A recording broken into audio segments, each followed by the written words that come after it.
and honorable members, now is the time for silence prayer or meditation.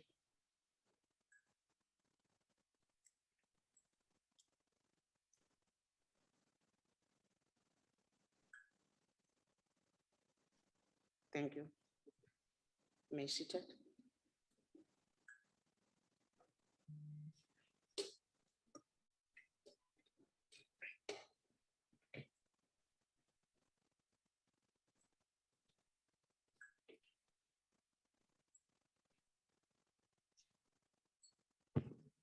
Thank you, honorable members. I would like to remind the delegate, permanent delegate, and the delegate that the rules apply and the process for the hybrid sitting. Honorable delegate, before we proceed, I would like to make a following announcement. Delegates who are physical in the chamber must connect to the visual platform as well as insert their cards to register the chamber system. Also, members must switch off the sound on their gadget and ensure that microphone on their gadget are muted and remain muted at all times. Use the floor microphone, wear face mask as all time, occupy seat marking for the purpose at all time, maintain social distance, a distance of at least 1.5 meters from each other. Delegate must switch off their videos if they want to speak, address the chair. Any delegate who wishes to speak must use raise hands function. All delegates must participate in the discussion through the chat room. Honorable members, I want to announce that there will be no notice or motion without notice in terms of the Council Rules 247. Honorable delegates, in accordance with Council Rule 2471, there will be no notice of motion or motion without notice. Honorable members, now we are proceeding to the questions session. Honorable delegate, before we proceed to the question one, I would like to take this opportunity to welcome the Minister of Higher Education, Science and Innovation, and the Deputy Minister of Base Education to the House. Furthermore, I would like to make the following remarks. The time for reply by the ministers to a question is 5 minutes. Only 4 supplement questions are allowed per question. A member who has asked the initial question will be the first to be afforded an opportunity to ask and supplement the question.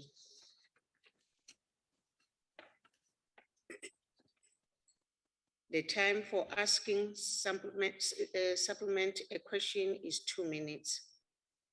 The time for reply to supplementary question is 4 minutes. The supplementary question must emanate from the initial question.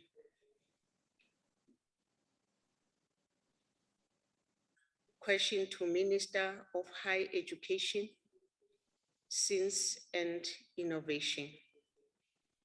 I now call on the Honorable Minister of the Higher Education, Science and Innovation to respond to the question number 186 asked by the Honorable A.D.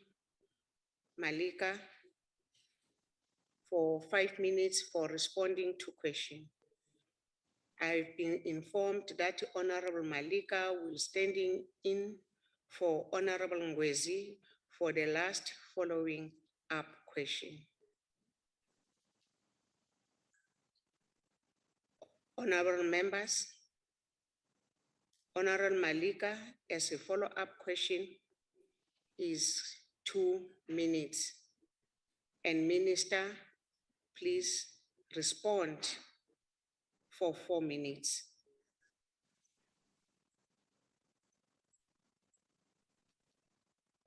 Thank you, House Chairperson. This is Deputy Minister Puti Manamela. If it's okay with you, I'm standing in for the Minister. Is it fine if I can proceed with my questions? I've also requested the table to allow me to keep my video off because my network connectivity is not fine.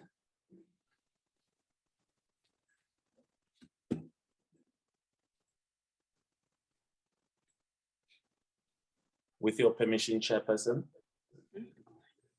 Go ahead, Minister.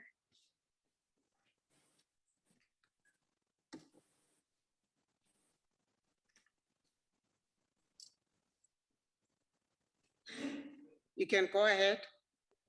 Okay, thank you. Just one second. Chairperson, I'm trying to navigate through the questions.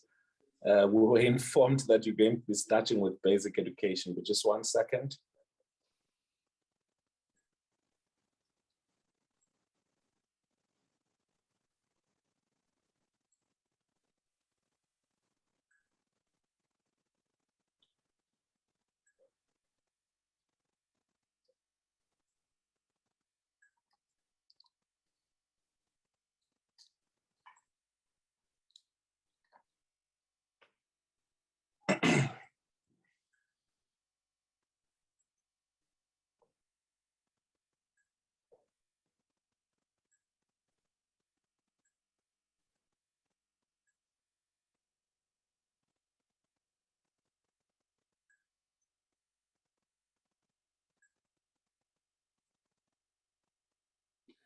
I want that. No, ready now.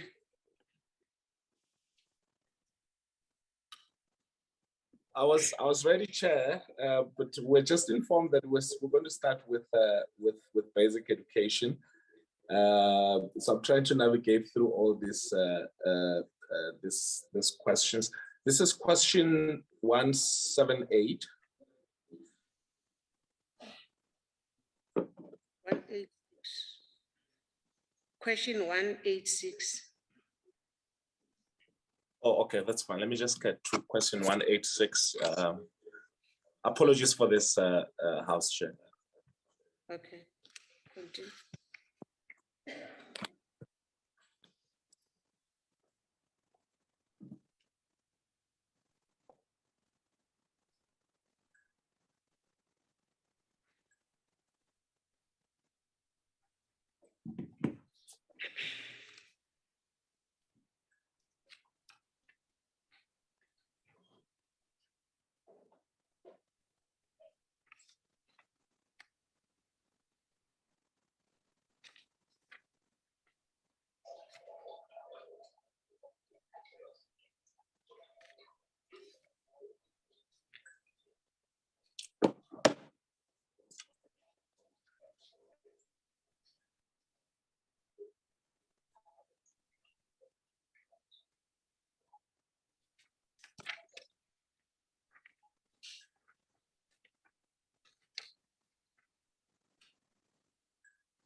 Chief Whip, can you assist? How long must I wait for the high House Chair? Thank you very much, House Chair. Honorable Deputy Minister Manamela indicated that they received conflicting messages. In this instance, I will suggest that we start with basic education. Dr. Mahaule, who's been in the house.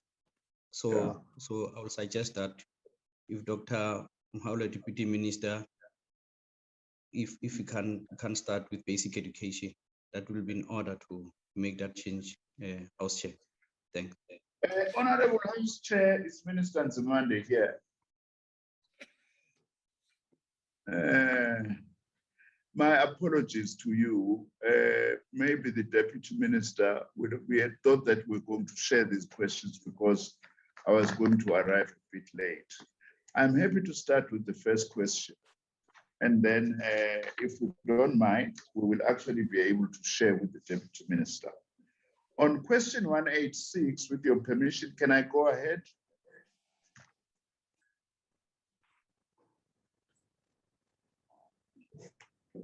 House Can Chair. I go ahead, House Chair? Yes, Chief Whip.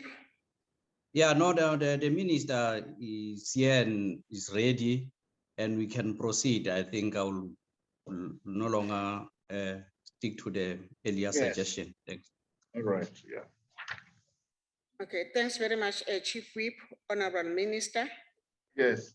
The question that we are going to ask is the question of number 186, asked by Honorable A.D. Malika, and your time is 5 minutes to respond. And I've been informed that Honorable Malika will stand in for Honorable Ngwezi for the last follow-up question. Honorable Malika, as a follow-up question, she's going to be having 2 minutes. And Honorable Minister, please respond for 4 minutes on the question that have been asked by Honorable Malika. Thank you very much, Honorable House Chair. Yes. The cases of incidences of violence in the universities, I want to say, are reported and registered with relevant officers of universities and the South African Police Services. As a matter of fact, the crime statistics that are released by the Minister of Police, they also include statistics about our universities, as well as our TVET colleges. Universities in particular have a duty to protect their students and staff, as well as our TVET colleges. And in 2020, I'm pleased to say that the Department of Higher Education and Training published its policy framework to address gender-based violence in the post-school education and training system. The framework is intended to, amongst other things,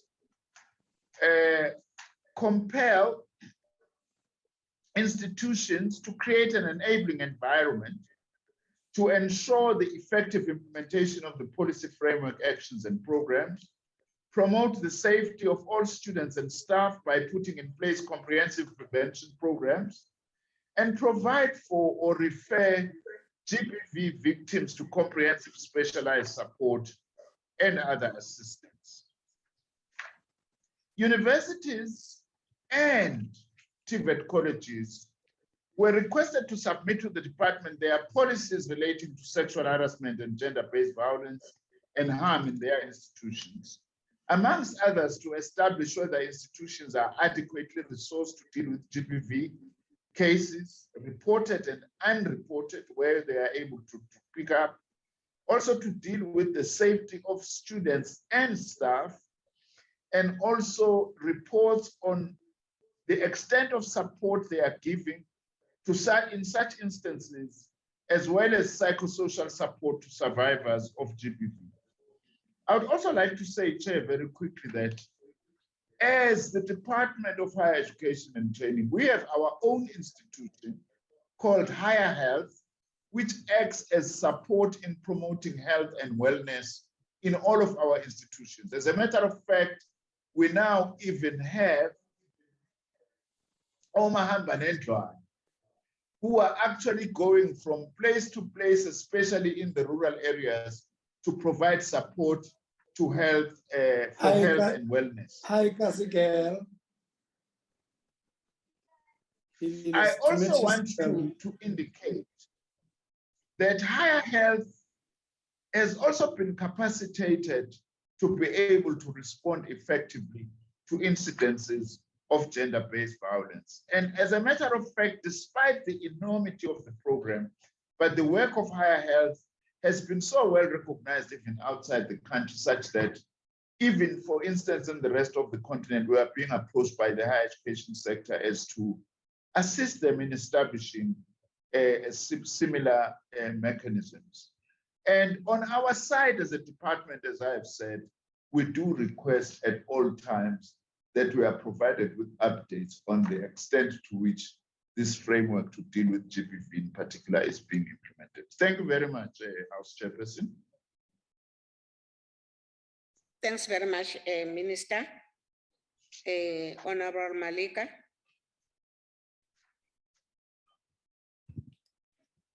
Thank you, House Chair.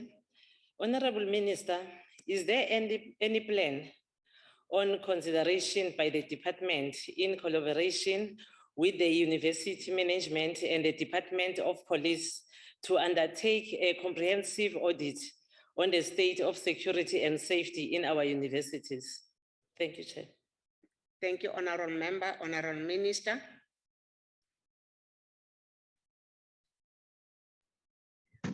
Honorable House Chair, I do wish to say that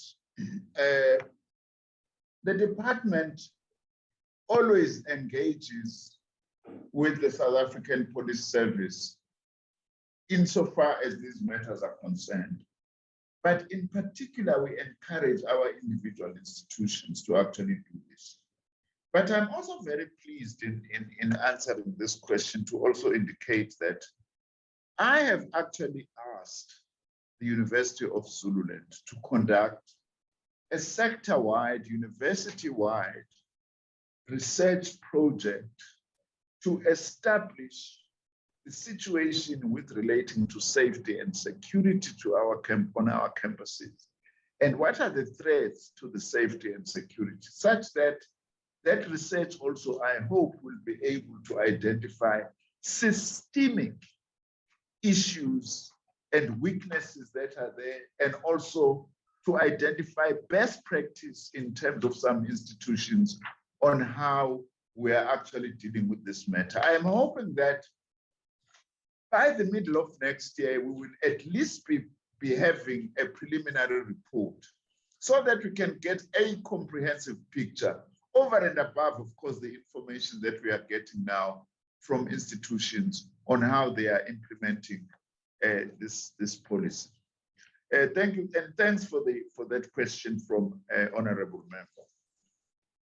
Thanks very much, Honorable Minister.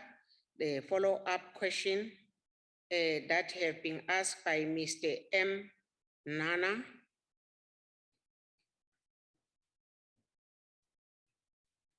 Well, thanks very much, House Chair, and good afternoon, Minister. Well, Minister, I do take your point that as the department, you have put in place mechanisms such as higher health, but you have also made it a requirement to varsities that from time to time, they should submit reports to you as to what they're doing about this scourge. It's commendable, Minister, I must say.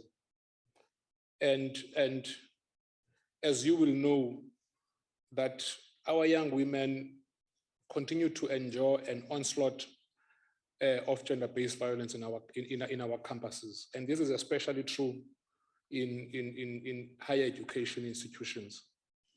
Campus crime is undeniably a serious issue of concern for all current university students, parents of prospective students just like myself, campus law enforcement personnel, and the campus community as a whole.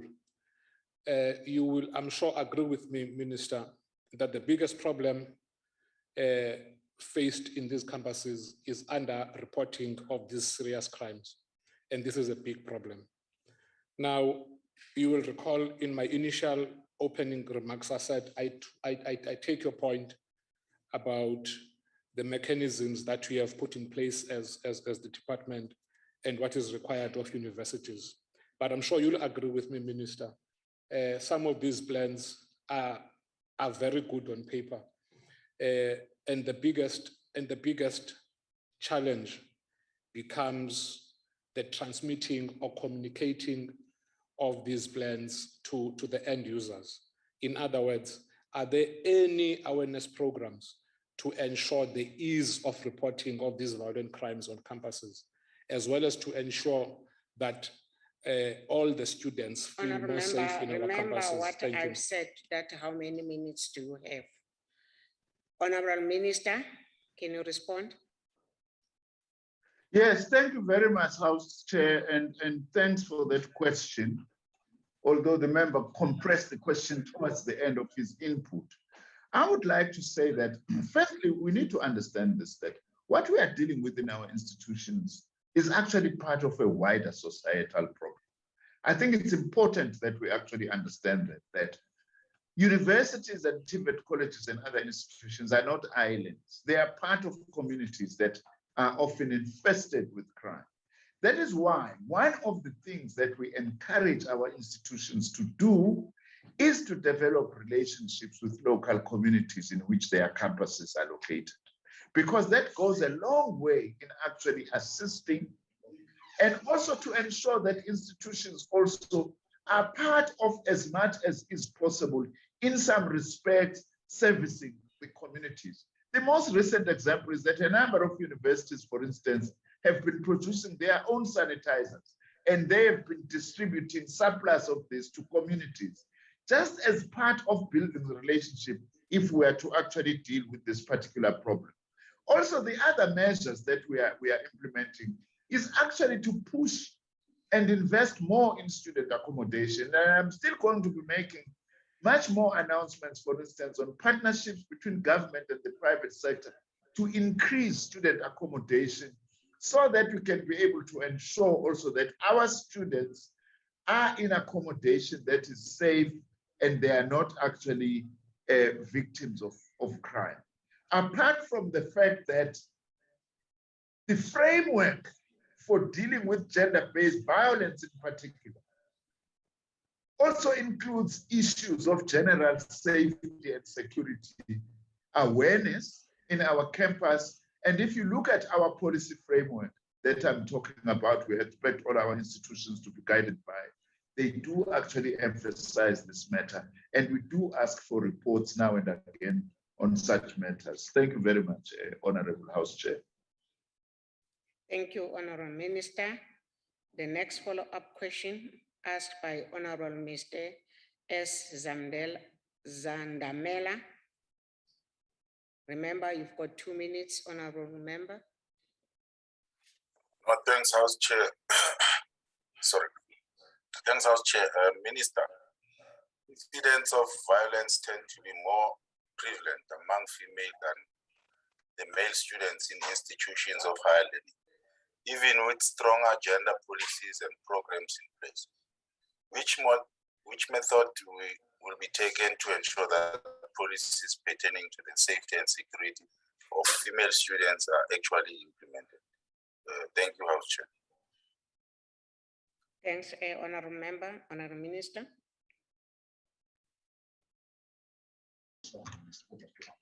Let me just say that the way I'm understanding the question from the Honorable Member from the EFF has got more to do with what the police are doing. On our side,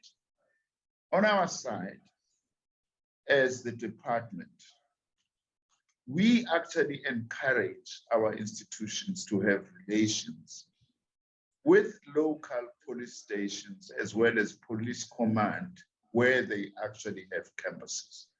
And all our institutions are doing that. But also all our institutions, by the way, they've got private security, because it's not always possible to be able to get the police as soon as you want them. And that also a relationship is built between that private security as well as with SAPS in order to be able to manage incidents of crime in our institutions. That is how I can actually say, but insofar as what the police are doing generally about this, that's a matter that will have to be asked to the Minister of Police generally. On our side as a department, we work and we seek to build relations together with the police. As a matter of fact, by the way, now and again, we do meet with the top police brass in Tswane at the headquarters to actually discuss how do we actually handle issues of crime, including gender-based violence in our sector. That is one of the things that, as a minister, we actually do at least once every year in terms of interacting with the police to look at how we deal with these matters generally at the level of a framework and a strategy. Thank you very much, Honorable House Chair. Thank you, Honorable Minister.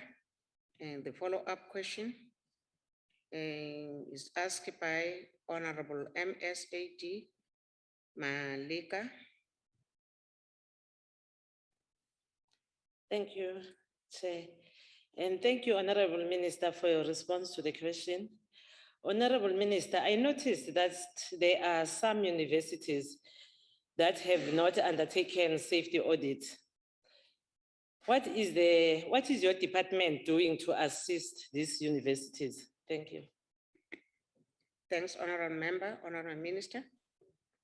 Thank you very much for the question, Honorable Member.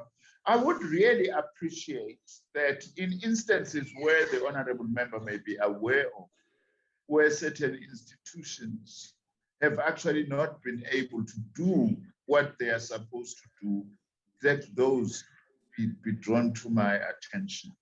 Insofar as we are concerned, and the reports that we have is that all our institutions, and even, by the way, in interacting with Universities South Africa, which represents the University Vice Chancellors, as well as the College Principals Organization, which represents our TVET College Principals, we do interact with them and get reports that all of them actually do have a framework and strategies to translate our security strategy as well as safety and security measures that needs to be taken in our own campuses. And honorable members, if they've got particular institutions that they are concerned with, I invite them to actually approach my office and we'll be able to take those matters up. Otherwise, thank you very much for the follow-up question, honorable member. Thank you, Minister. Honorable members, Siyakuba, Minister, the question that is following, it's question number 172, asked by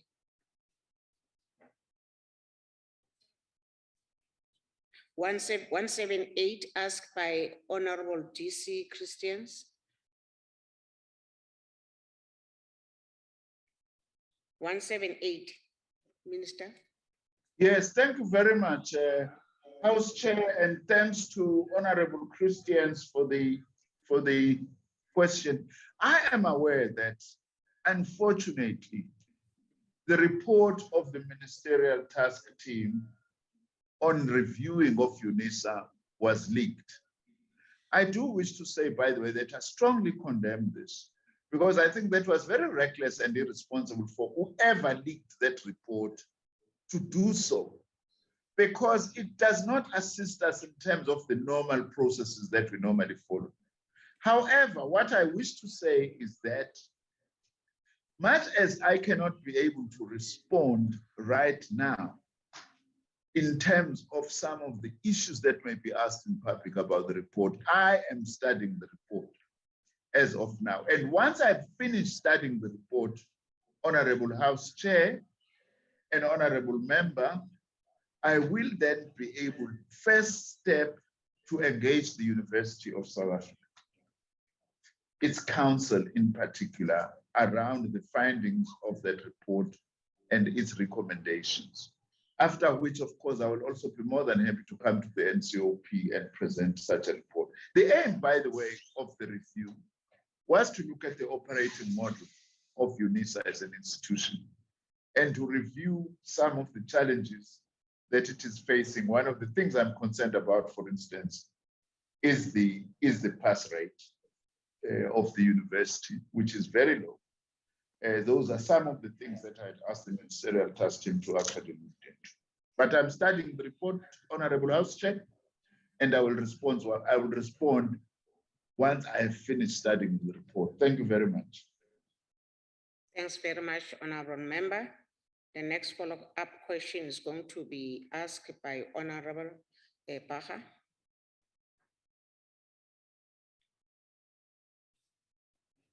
Thank you, Chairperson. And Minister, we understand the fact that the report must be studied and that you then have to follow whatever you think should be the way forward out of it. However, the report, in whatever way that it came out, it has fundamental issues that it highlights. Now, would you consider an intervention like is mentioned in the report? If not, why? And but also look at the task team that would investigate and review the UNISA structure as contained in the leaked report. Thank you, Chairperson. Thank Honorable Member, Honorable Minister. Thank you, House Chair, and thanks to Honorable Member for the follow-up question. As I have indicated, at this point in time, I am not in a position to respond to any specific issues that are being raised in the report of the Ministerial Task Team. As I am comprehensively studying the report, and I also want then to comprehensively respond to it and be able to actually engage the minister. Well, what I also, by the way, need to say is that for the benefit of the House and for the benefit of the honorable member, we don't just deal with these issues of governance and other challenges in universities only when problems arise. As from 2015, my department has actually set up a system of monitoring university governance through what we call council self-assessments and the annual reports, so that we are not caught unawares as much as is possible. And these self-assessment reports that get given to us, as well as the annual reports, also give us a sense of being able to get intelligence ahead of time to assess if there are any threats to governance and stability to institutions that we actually have. Thank you very much, Honorable House Chair. Thanks very much, Honorable Member, Minister. The next follow-up question is going to be asked by Honorable Ndongeni.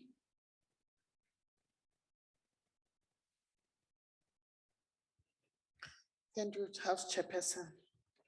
Thank you, Minister, for your elaboration response. I'm sure the Minister will acknowledge that whether this leaked report is true or not, it has caused reputational damage to not only the University of South Africa, but also entire higher education sector in South Africa. This therefore brings into sharp focus a question: is there any structured and ongoing monitoring of the governance, quality of teaching, and standard of qualification of the higher education sector by the department and its relevant agencies? If not, why not? If so, what are the relevant details? Thank you, Chair. Thank you, Honorable Member. Honorable Minister. Thank you very much, House Chair, and thanks for the follow-up question.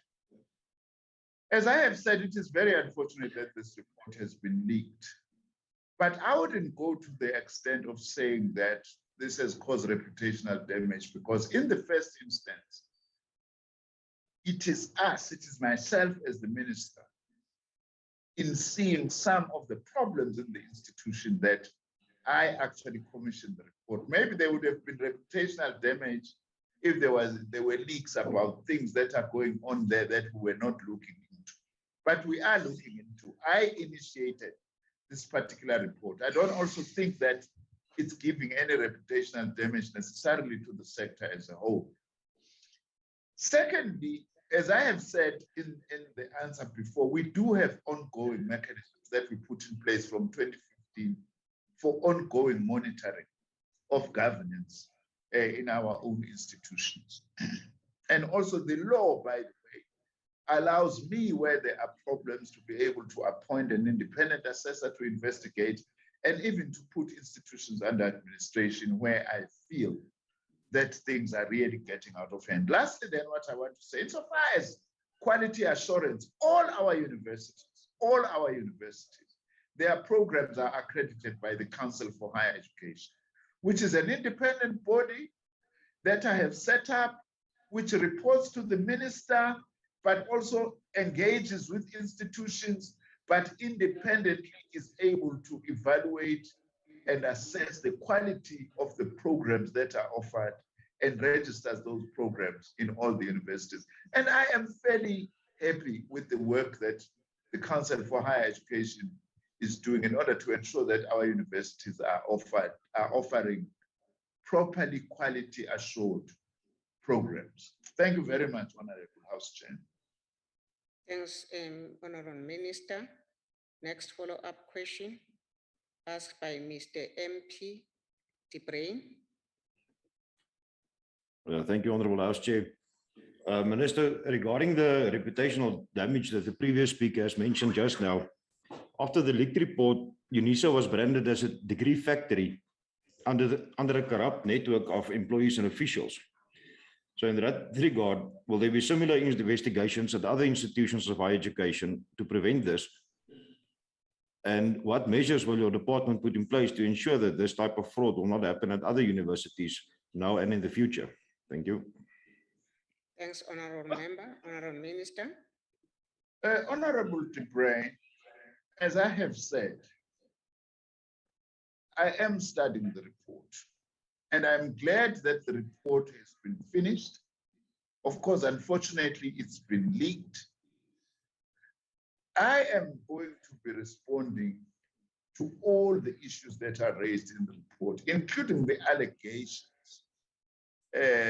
of that UNISA is just becoming a degree factory and so on. I am, however, aware that senior management and some other academics at UNISA have been responding already to some of these and questioning whether such allegations are fair or not. But I am not into that as the minister. I am going to look carefully at the report, and there is not a single issue that I'm going to turn a blind eye on, to be able then to comprehensively respond to the ministerial task team and also to study its recommendations as to what it has been done. And as I have said, the moment I finish reviewing the report, studying rather than reviewing it, I will then, my first step will be to go and engage the University Council at UNISA. Thank you very much. Thank Honorable Minister. And the next follow-up question is Honorable MSMO Mokause.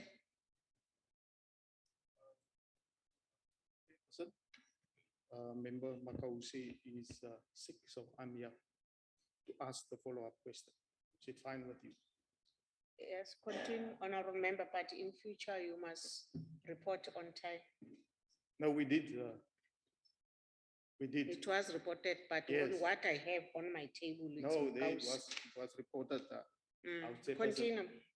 Thank you, House Chairperson. Minister, you have mentioned now that you are busy studying the report, but just also you have mentioned of a monitoring system that was implemented in 2015. What did your monitoring system reveal about the quality of the qualifications of at UNISA? Thanks. Thanks, Honorable Member. Honorable Minister. Thank you very much, House Chair. I think, House Chair, this is a new question. which will actually require me to go back and look at what previous reports have specifically said about UNISA. My answer for now is the one that I have already given, that I've been concerned about a number of things at UNISA, some of which have come from reports, some of which have been drawn to my attention by various stakeholders regarding UNISA. The one issue that I have said, for instance, is the very low pass rate at UNISA, which was part of my original problem. And also UNISA is a distance education institution, but the manner in which student profile is changing is something also that I said it actually needs to be looked into in order to assess whether UNISA is still being within its mandate of being a distance education institution. And also my concern, of course, has been that UNISA is our single largest university. 35% of our university students are at UNISA. So any challenges, for instance, in relation to a low pass rate, it means therefore we are not producing the number of graduates that we need to be producing as a country. Those were some of the concerns. But if you're asking me specifically around specific, and those reports, by the way, about UNISA, there are reports and so on, the honorable member is free to go and look into them because they are public documents, they are not private documents. Thank you very much. Thanks, Honorable Minister. The next question, Minister, is question number 187, asked by Honorable Mr. M.E. Nchabeling. Question number 187. Minister. Honorable House Chair, if you permit me, can I request the Deputy Minister to take over this question? Thank you very much. Thank you, Honorable Minister. Thank you, Minister. Thank you, House Chairperson. It is important that we to note that the NSFAS faced a lot of challenges in 2021 due to the significant growth in demand for funding and the constrained budget, as well as the budget cuts from 2021 confirmed by National Treasury. This resulted in the delay of the finalization of the 2021 guidelines for the DHET bursary scheme for university students by 31 December 2020. And therefore, given the uncertainties around the demand for funding and the available budget, as well as the possibility that a substantive policy change would be required, the bursary guidelines could only be finalized in March 2021 when government approved the reprioritization of funding from the department's budget, which contributed to a delay in responses to eligible NSFAS students, specifically affecting first-time entry students at some institutions. And therefore, measures to address the NSFAS challenges are as follows. Firstly, a submission through the medium-term budget policy statement to the National Treasury outlining the funding requirements over the MTF. Secondly, NSFAS has developed a first draft of the guidelines for university and TVET college students for the 2022 academic year and has undertaken extensive consultations with the minister and the department and also with the University of South Africa, TVET college principals, and also the South African students and student representative councils. The guidelines will be finalized following the conclusion of all consultations with various stakeholders.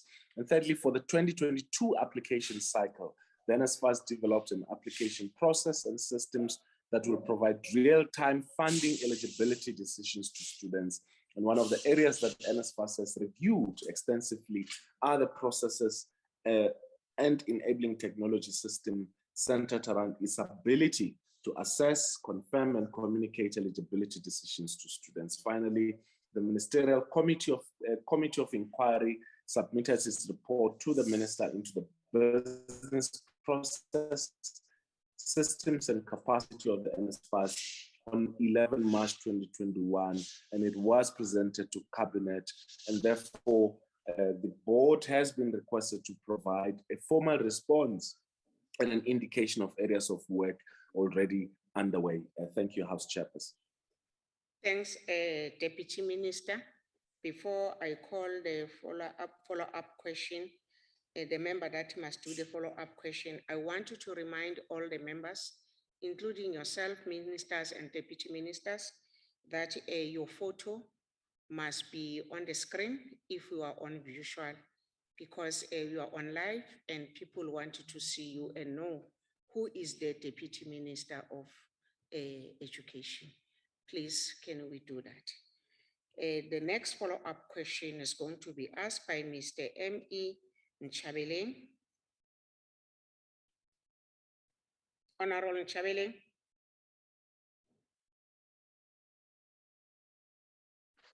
Thanks, House Chair. And also thanks to the Deputy Minister on answering my question on the process of approval of funding of students by NSFAS. Honorable Minister, your consultation with key stakeholders will go a very long way in finding common solutions to the challenges in the higher education sector. In the light of your response, are there specific commonly agreed time frames to conclude the consultation process in order to allow the smooth registration and opening of higher institution of learning next year in 2022? Thanks a lot. Thanks, Honorable Member, Honorable Deputy Minister.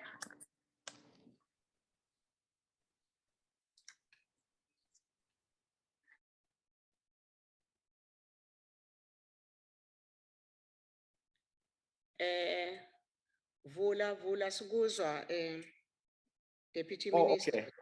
I was saying I'd asked to switch off my video due to the network, but let's see how this goes. The consultations are expected, or these engagements, Honorable Nchabeleng, are expected to be concluded by the 15th of December this year, and that the NSFAS is also completing engagements with other stakeholders, and we're therefore expecting draft guidelines that will be submitted to the Minister by the 15th of December 2021, following the board approval of the NSFAS.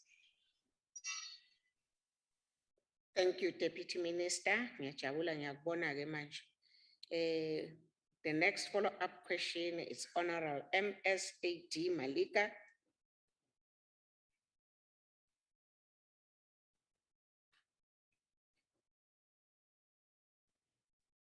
Thank you, House Chair. And thank you, Honorable Deputy Minister, for your response. Deputy Minister, one of the major complaints by the students in the past has been a poor communication from the side of the NSFAS. What measures has been put in place to improve communication? Thank you, Chair. Thanks, Honorable Malika. Honorable Deputy Minister. Thank you very much. I think as we've indicated that there is communication that is taking place between the different stakeholders. In fact, I think it would be unfortunate if any of the stakeholders would indicate that they have not been consulted, and that consultations for these guidelines have actually been quite extensive, especially including SRCs from the universities and also SRCs from the Tibet colleges. So we have strengthened consultations in this regard. Thank you. Thanks very much, Deputy Minister. The next follow-up question is Honorable M.S.A. Lutuli. Thank you very much, Deputy Chair. I'm going to take that one on behalf of Honorable Lutuli. She's sick. Deputy Minister, what is the department position on the clearance of student debt?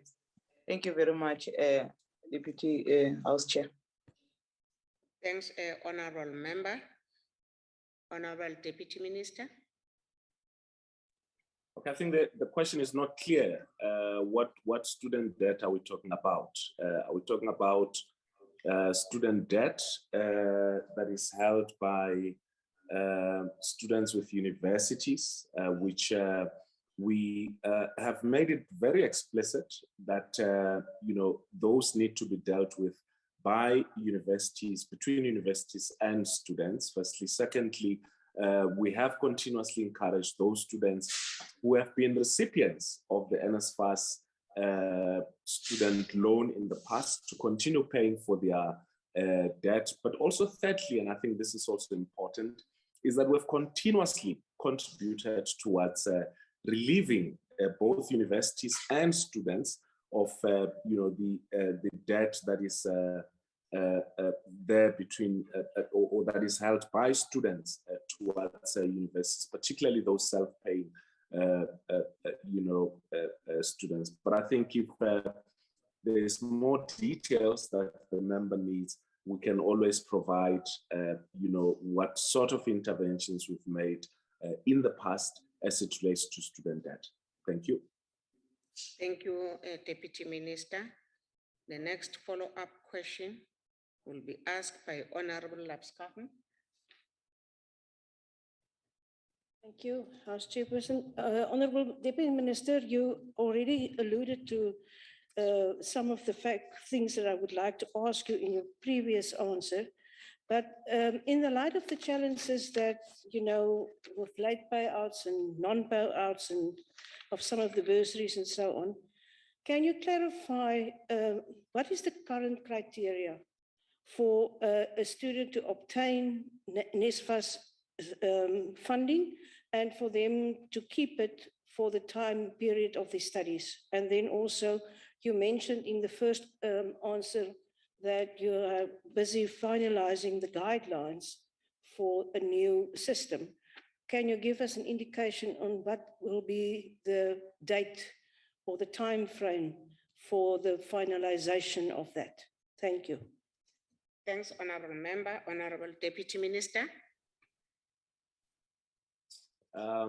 Thank you, Honorable Member, for that follow-up question. As I indicated, the deadline is the 15th of December, upon which the NSFAS is expected to conclude their engagements with the different stakeholders and submit the final draft guidelines to the Minister for consideration before the 15th of December. But secondly, for a student to qualify based on the existing guidelines, they have to have a household income, a combined household income of less than 350,000 rands, which is major. They have to be accepted by a university or a TVET college. And as it currently exists, they have to pass at least 50% of their modules for them to continue getting NSFAS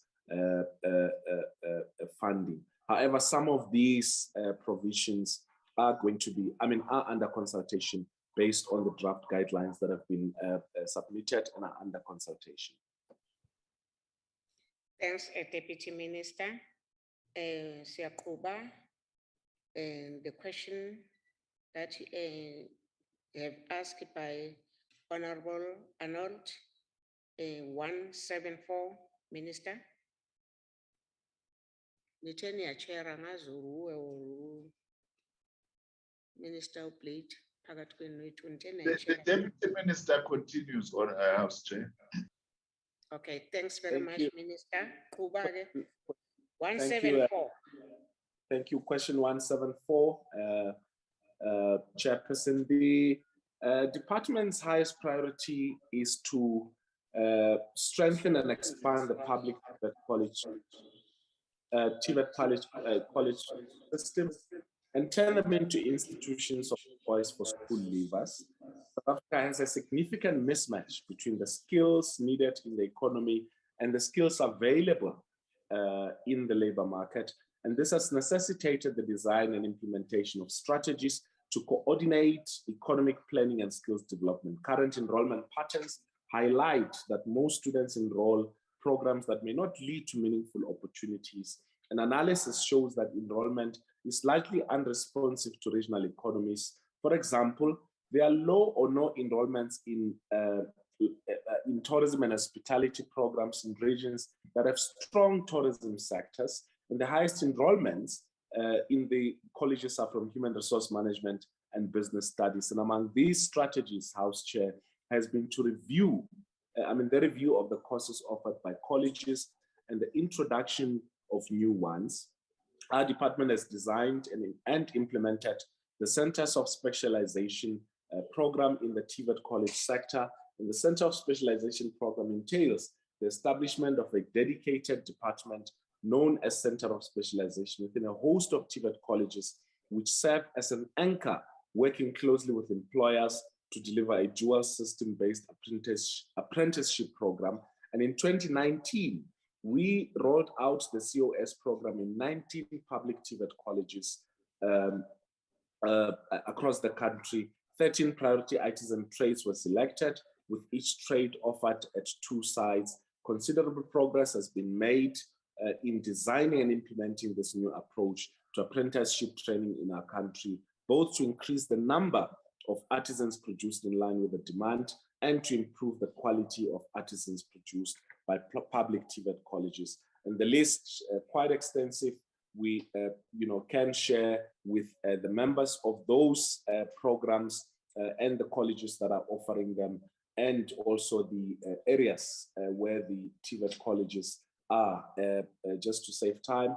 And due to industry participation and demand, the sites have been increased from 26 in 2019 to 33 in 2021.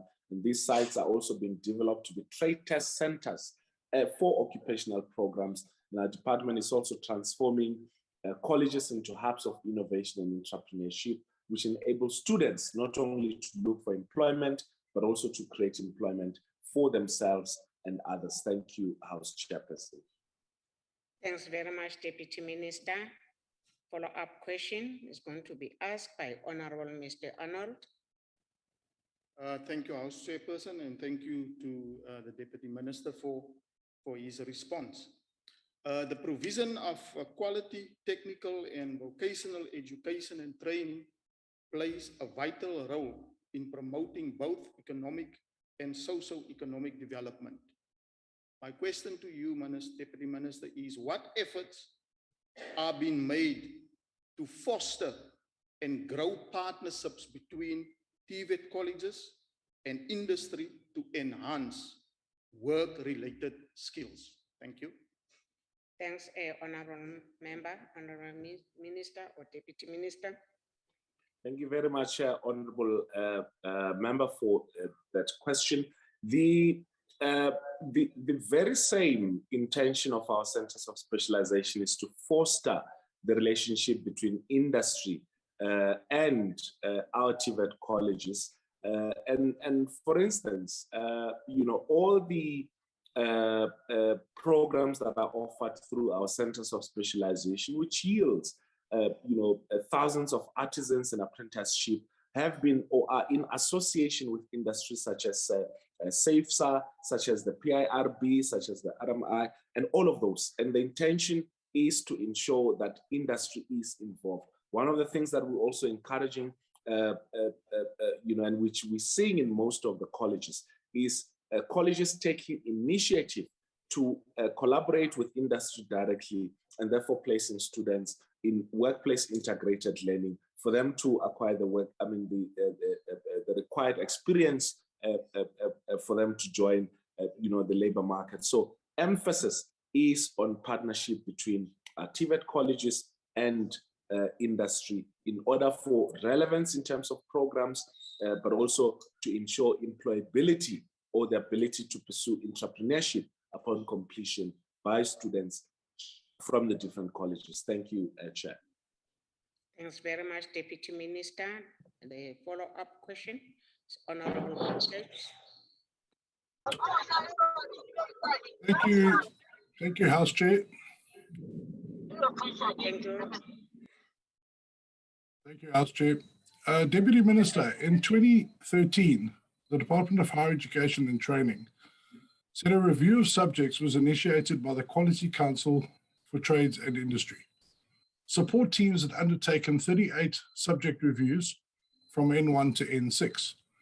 30 of these subjects were submitted to QCTO for quality assurance and were approved in 2020 for implementation in 2021.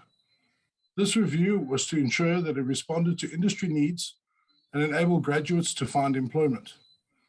Not all of these revised subjects have been implemented at TVET colleges as envisaged by DHET, and neither have lecturers been trained sufficiently. Some colleges across the country are phasing out the courses, yet DHET is reviewing these courses. Deputy Minister, can we get clarity on which courses will be kept and which will be phased out? I thank you, House Chair. Thanks, Honourable Member. Honourable Deputy Minister. Thank you, Honourable Chair and Honourable House Chair. And I think upon the completion of the review of the NATED courses, we will then be able to advise in terms of all colleges in terms of what needs to happen in that regard. I note, and I think would want to engage with specifics in terms of those colleges that the Honourable Member suggests that have already begun the phasing out. Our intention is to ensure that this program is nationally coordinated and is quite intentional in what it wants to achieve, as it relates to phasing out of any of our programs in our TVET college, particularly the native programs. Thank you.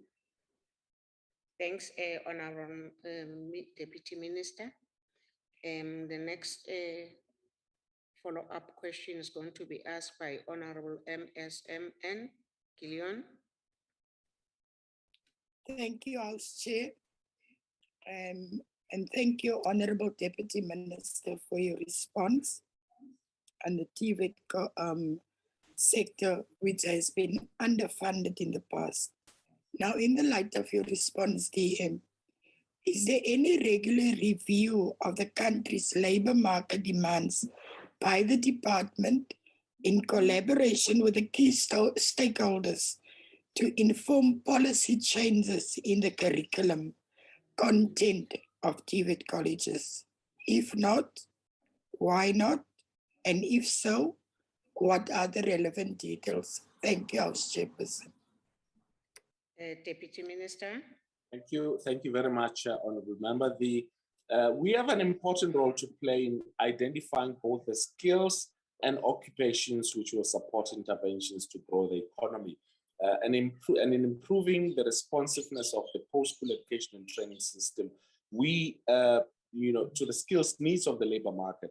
The list of occupations in high demand is one of the several mechanisms through which our department fulfills this role, and information about occupations in high demand provides useful insight into the skills needs of the economy and society, especially in the context where the South African labour market is characterized by high levels of unemployment on the one hand and skill shortages on the other. Now, we have gazetted the final list of the the occupations in high demand in 2014, and subsequently 2 more lists were gazetted in 2016 and 2018, respectively. The November 2020 list was the 4th and latest iteration produced, and this gazette provides a list of occupations that have been identified as being in high demand at national level, and it is intended to inform decision-making in relation to a wide range of issues pertaining to inter alia education and training, not only in the TVET, but also the entire PSET system. The 13 occupational qualifications that are currently offered at the Centers of Specialization was identified through this review process, and the list is reviewed every 2 years, and that representatives from a number of organizations were consulted in the process of verifying the list, and I can mention those organizations. The list goes on, which include business, government, and all of that. But we are quite committed to this process and the consultation and the continuous review of the list of occupations in high demand. Thank you, Chair. Thank you, Deputy Minister. Follow-up question is coming from Honorable Mr. F. Titoit. Thank you, Chair. Deputy Minister, it's evident that there's already a wide range of courses available at TVET colleges, but would you agree that more stringent qualification criteria must be set for individuals that are interested to enroll at TVET colleges to prevent unnecessary dropouts? As you know, the dropout level at TVET colleges is sky high at this stage. Thank you, Deputy Minister. Honorable Minister. Thank you very much. Yes, there is a challenge in terms of dropouts, and it's something that we're obviously looking at. As to whether it's the question of programs that students take up, or whether it's issues around psychosocial support, which we are continuously working hard on. The question remains, and we remain worried about the high, dropout. And it also is one of the indicators that have been set to the managers in our TVET colleges to ensure that we improve the rate of output, pass rate, at TVET colleges. And we're willing to consider, suggestions that will help us to improve the pass rate at TVET colleges. Thank you, Chair. Thanks, Honorable Deputy Minister. Siyakuba. We are going to the question number 179, asked by Honorable M.S. D.C. Christian. Thank you very much, Honorable House Chair. And thanks for the question from Honorable Christians. My answer to this question is that in terms of the Higher Education Act of 1997, universities in South Africa determine their own official language policies and without the involvement of government. Of course, they do this subject to the language policy for higher education as set out by myself. Otherwise, within that framework that I said, institutions set up their own individual language policies. In this regard, Stellenbosch University followed the prescriptions of the Act, as I have said, to determine and adopt its language policy. The Council of the University makes the final determination of the circumstances and any changes that may be required on the institution's policies. Thank you very much, Honorable House Chair. Thanks, Minister. The next follow-up question is going to be asked by Honorable MSc Labuskaghn.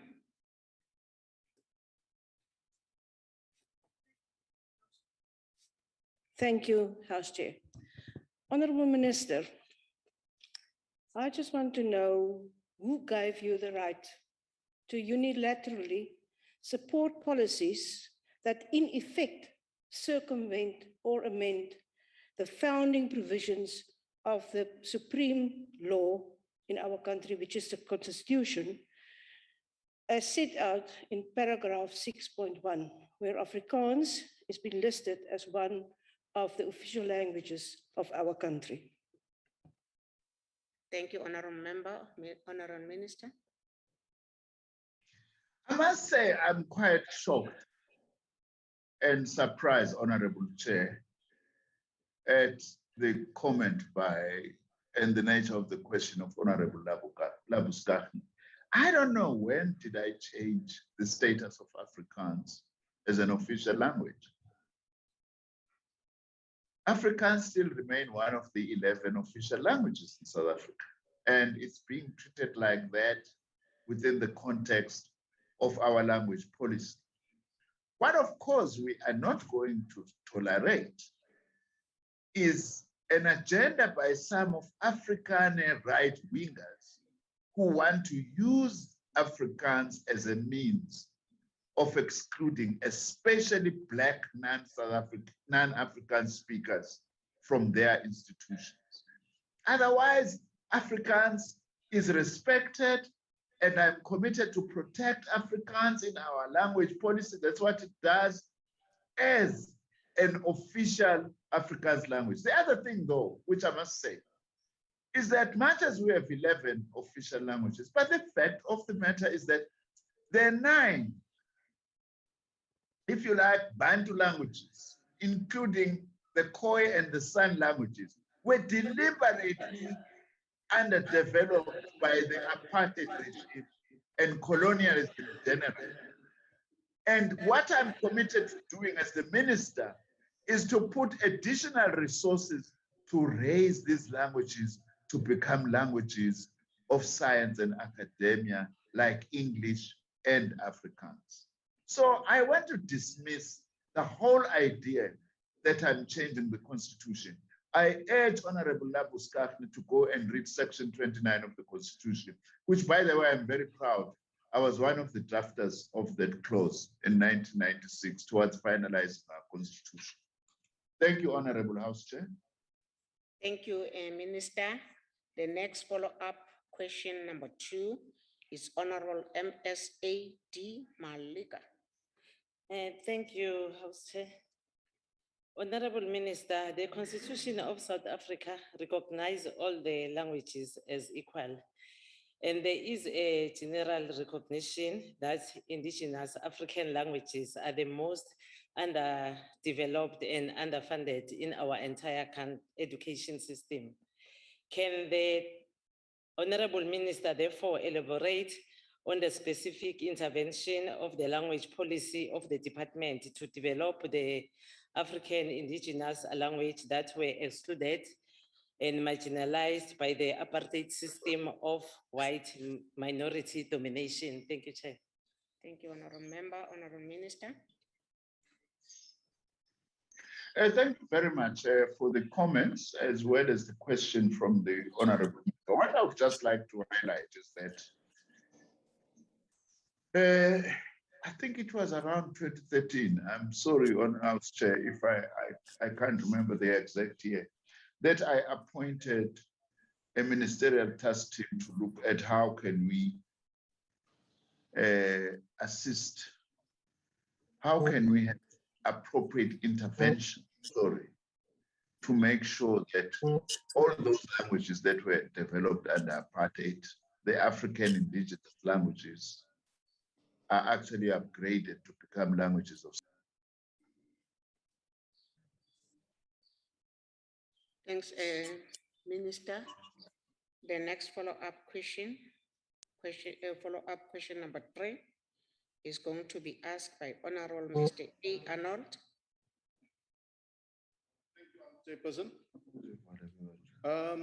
Minister, in light of the linkage between race and language in the context of South Africa's history, will the 11 official languages, including, and do you agree, that Swahili also be included as a medium of instruction at Stellenbosch University? Thank you. Thanks, Honorable Member. Honorable Minister. Sorry, Honorable House Chair, I didn't understand which language the member was saying will be included at Stellenbosch.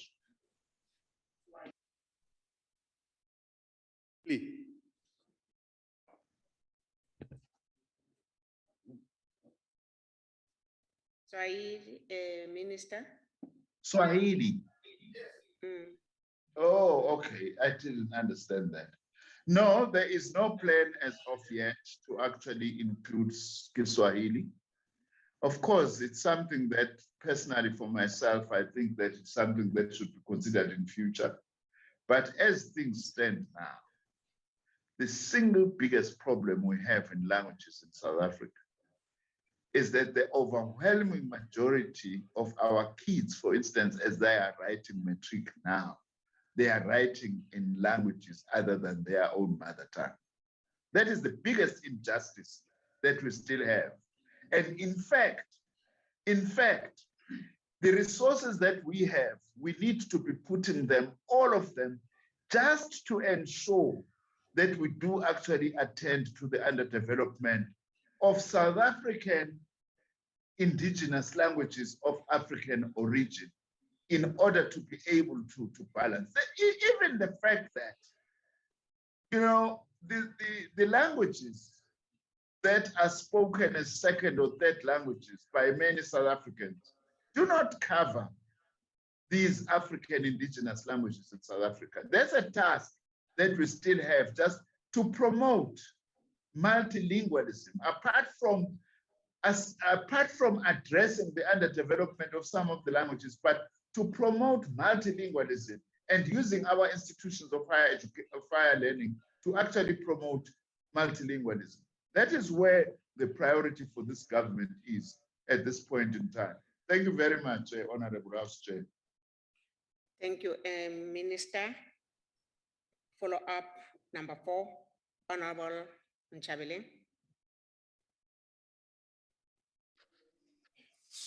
Thanks, House Chair, and I forgot to congratulate the Minister on getting clean audits for the divisions that report in his office. Honorable Minister, I'm sure you will acknowledge that language has been used as a barrier to access of the historically marginalized into the higher education and training sector. And secondly, as a tool to entrench white supremacy and marginalization of indigenous languages.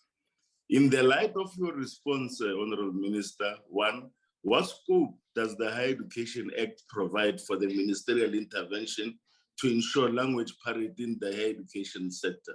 And 2, has the minister made any intervention in accordance with the act to ensure parity? Thanks, sir. Thanks, House. Thanks, Honorable Chabelin. Deputy Minister. Thank you very much, Honorable Chair of the Select Committee, Honorable Chabelin, and thank you very much for the kind words with regards to in audit my ministry and departments. I think, firstly, I would really like to agree with what we have to achieve in this country. As I have said, is inequalities and also in language use and support to languages, and also to ensure that no section of South African society is able to take us use language as a means of exclusion. For that matter, to impose language like a regime did in 1976 in trying to impose Africans on everyone. We must never, ever allow that to happen. And we want to remind, by the way, some of the honorable members who were part of supporting those policies are the ones who are crying foul today when they should be looking at themselves on the problems they cause for the language policies that we are trying to address today.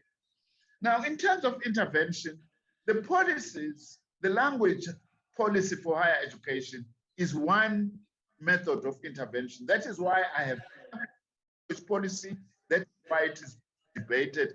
After it has been finalized and I've got resources, I will take it to cabinet and also bring it to parliament for finalization. Indeed, after the report that I got from the task team on the promotion of languages in particular that have been in the past, we have been working with this in terms of working towards provision of additional resources such that languages are being used. I must say some of the universities are doing very well. For instance, UKZN has been experimenting about writing certain subjects in isiZulu, for instance. I know that UCT is requiring every student who is training as a medical practitioner to at least be competent in spoken isiXhosa. So there are a number of other initiatives that we are supporting that the universities are embarking upon to try and address this historical injustice of the suppression, almost or total destruction of the African languages that are indigenous to this country that was done by the apartheid regime. And that for me is the priority question, Honorable Chair, as I have said before. Thank you very much. Thank you, Minister Siyakuba, Minister. The next question that have asked by Honorable Mr. Nzubeng is 188. Thank you. 188, Minister. Thank you, House Chair. I'll be taking that question. The department has not seen any recent media reports regarding the fraudulent existence of an operation of private TVET colleges, nor has such reports been brought to the attention of our department. And should anyone come across such media reports, they must bring them to the attention of the department. And we do not tolerate any existence and operation of unregistered private TVET institutions unless they offer N4, N5, and N6 in business studies or engineering studies. Nevertheless, such private TVET colleges must have been accredited by the Quality Council for Trades and Occupations to offer these programs legally.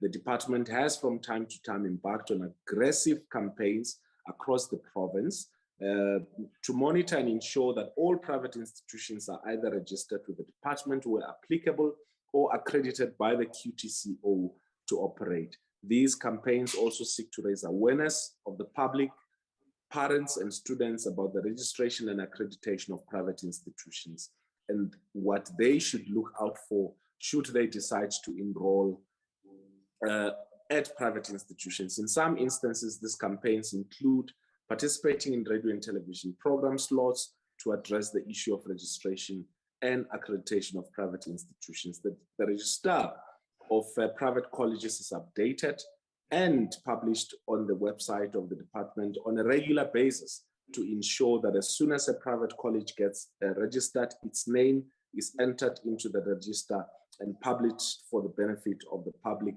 parents, and also students. And therefore, an updated register of private colleges can be accessed from our department's website, which is www.dhet.gov.za. Thank you, Chair. Thanks very much. Thank you, Deputy Minister. The first follow-up question, number one, is Honorable Mr. Nsube. No, thank you very much, Honorable House Chairperson, the Minister and Deputy Minister. Let me crocodile my question. I think the Deputy Minister has succinctly answered the question. Thank you very much, House Chairperson. Thanks very much, Honorable Member. The follow-up question number two is going to be asked by Honorable Mr. M.S. Muletsane. Thank you, Chairperson of the session. Deputy Minister, I've heard your response to the question. And my follow-up question was going to be based on those students who have been victims of those unregistered colleges, that because of their poor background, they have lost a lot of money with their parents, they have sweat for it. And what I wanted to know is that if there are those parents who have lost money to those fly-by-night colleges, what is your department assistance in order to assist those parents in order to recover that money that they have lost? Thank you, Chairperson. Thank you, Honorable Member. Honorable Deputy Minister. Thank you very much, Honorable Member, for the follow-up question. Unfortunately, as a department, we are unable to intervene post facto if the students or parents have already registered with an illegal college. And we therefore want to advise all parents and all students and even communities to check with any private institutions that claims to be registered, and even if that college has been registered, to also check if the programs that college is providing, whether those programs themselves have been registered, and therefore report those colleges and or programs to the department. So all that we're doing and all that we can do is and which we continue to do, is to engage into a massive operation to alert communities about the the colleges that have been accredited and the programs that have been accredited. Encourage parents and students to ensure that they check those institutions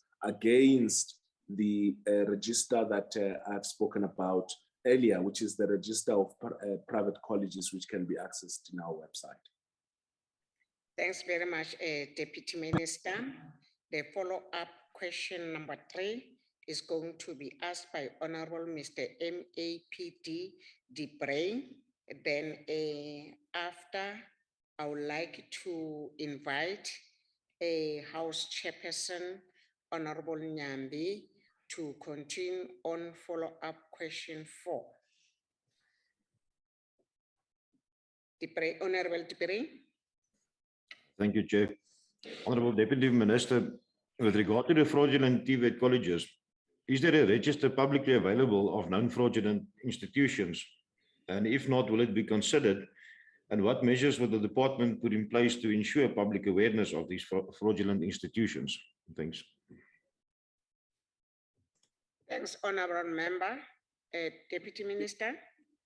Thank you, Chairperson. The answer is yes, the register is available to the public and is continuously updated.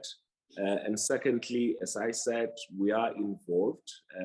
I have personally gone to different communities to alert them of the dangers of registering in a private institution that has not been or that is not recognized by our department.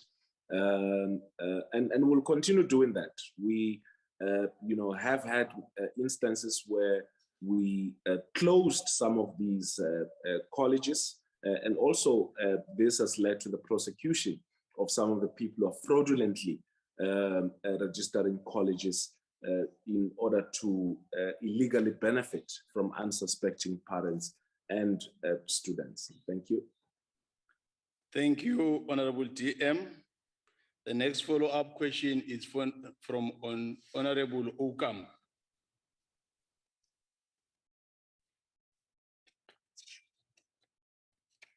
Thank you, Chairperson. Honorable Deputy Minister, according to a report published on your department's website, which you quoted earlier, there are still 40 bogus colleges in the country. Are these colleges still in operation? And if not, what steps were taken against these colleges? Furthermore, how is your department assisting private institutions to achieve full registration status? Thank you, Honorable Deputy Minister. Thank you, Honorable Okam. Honorable TM. Thank you, Chair, and also thank you to the Honorable Member. Firstly, the question of, and I think I can't emphasize this more. So what we have is instances where colleges register as colleges, and then in some instances then offer programs which they have not yet registered with the department. And I think this distinction is important. So a college may be registered with the department through our section that deals with the registration of private institutions, and then continue to offer programs which are not necessarily registered to be provided by that institution. So if one goes to a college, they must not only check whether that college is registered, but also check if the program that they want to register for has been registered or not. And as far as we're concerned, none of the colleges which have not been registered should be operating. And so should those colleges which are offering programs which have not been registered, that those programs should not be provided. And so we continuously get information on these type of colleges, and we attend to those instances, what we want to see is zero tolerance towards fraudulently registered fly-by-night colleges, and we continue to working hard towards that objective. Secondly, our department works around the clock with private colleges who intends to register in and provide education in our country, help them with legislation that they should follow, and also the quality of the programs that should be provided and the accreditation processes that are required for those particular programs in order for them to be legible. So there's no excuse for any institution to fraudulently present themselves as a college when they are not registered with our department. We want to encourage those who want to provide education through private institutions to approach the department. Our department is there to help you so that we're able to ensure that we provide education legally and not through means such as fly-by-night colleges. Thank you, Chair and Honourable Member, for that question. Thank you, Honorable Deputy Minister Manamela. Honorable members, we have come to the end of questions to the Minister and Deputy Minister of Higher Education, Science and Innovation. I would like to take this opportunity to thank Minister Nzimande and Deputy Minister Manamela for availing themselves to take questions in the National Council of Provinces. Thank you, TM and Minister.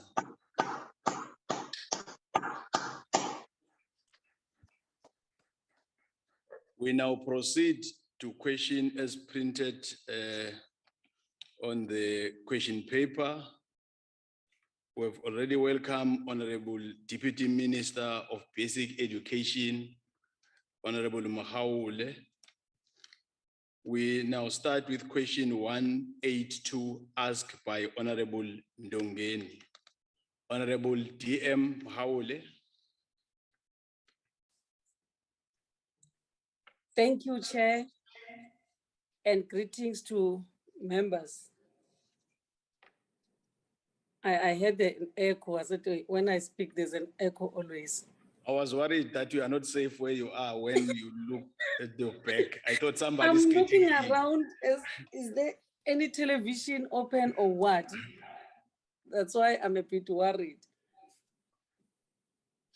Where's my phone? Chairperson, let me respond to question 182 by Honorable Ndongeni. The question, I don't know whether to read the question, whether her department has considered the impact of load shedding on the readiness of the National Senior Certificate. If not, why not? If so, what are the relevant details? Whether the current load shedding has impacted on A, preparation of learners for their exams, B, smooth running of schools, and C, whether her departments to manage examination, including the security of the papers in their marking, if not, why? My response, Chair, to this question, the Department of Basic Education, as part of the state of readiness for the National Senior Certificate Examination, has considered the impact of load shedding. There has been constant communication between the senior managers of ESCOM and the senior managers of the department to prevent load shedding on certain critical days during the conduct of the examinations, especially those that are dependent on electricity. In addition, the heads of provincial examination units have been liaising with the provincial heads of ESCOM coordinators to try and manage the load shedding. Number 2A, load shedding has certainly impacted on learners' preparation for examination. When doing their final revision, like we know that every night before the exam, learners will want to study. And if there's load shedding, obviously, they will not going to study. In terms of the running of schools, there would have been minor impact of load shedding in schools where computers are required for some of their administrative processes. It may have also had some impact on normal teaching and learning in the classroom, given that not all classrooms are designed to allow for maximum illumination. So load shedding also impacts on the writing of the 2021 national senior certificate examination, given the poor lighting in some of the classrooms. However, the electricity dependent questions, papers like your computer application technology, CAT and IT, were successfully administered in October. And that includes the South African sign languages that was written on 11 November 2021. So the paper 2 of the sign language, Chair, has been written day before yesterday. Paper 3 will be written on the 30th of November. This is sign language. Then, in terms of the current discussion with ESCOM, the South African sign language, home language centers will be protected from load shedding, which means even on the 30th, whether there's load shedding, but wherein a sign language is a home language for those candidates, they will not be affected. In the rare cases where load shedding affected CAT, another date has been set of the 7th of December, because you find that you get a report after that in this area, because the country is too big, the computer application technology and IT were not written. That's why we have given a room for that to be written on the 7th of December. Thank you, Chair. Thank you, Honorable DM. The first follow-up question is from Honorable Ndongeni.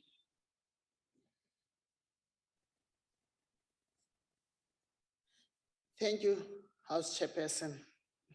Thank you, Honorable Deputy Minister, for the elaborated response to the question. It is encouraging to hear about the communication and joint planning between ESCOM and your department. Also very encouraging is to forward planning by your department to minimize the effect of load shedding.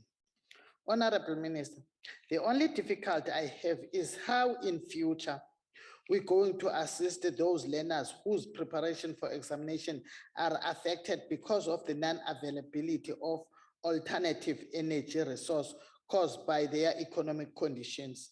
Thank you, Chair. Thank you, Honorable Ndongeni. Honorable DM. Thank you so much, Chair. As I indicated that we are talking in discussions with ESCOM, and we will continue with the engagement with ESCOM so that the load shedding is minimized during the examination periods. We are not only engaging ESCOM, but we are also engaging municipalities, because there are some municipalities that when it is time to write examinations, then they put the bill up and the electricity bills up and they close, they switch off for the schools. So we will continue to do that. And we are encouraging our schools to look at the alternative energy for schools, but not all schools will afford that, but we will be working with provinces to make sure that some of the schools in rural areas, we can also put these mechanisms of putting alternative energy. Thank you, Chair. Thank you, Honorable DM. The second follow-up question is from Honorable Baha.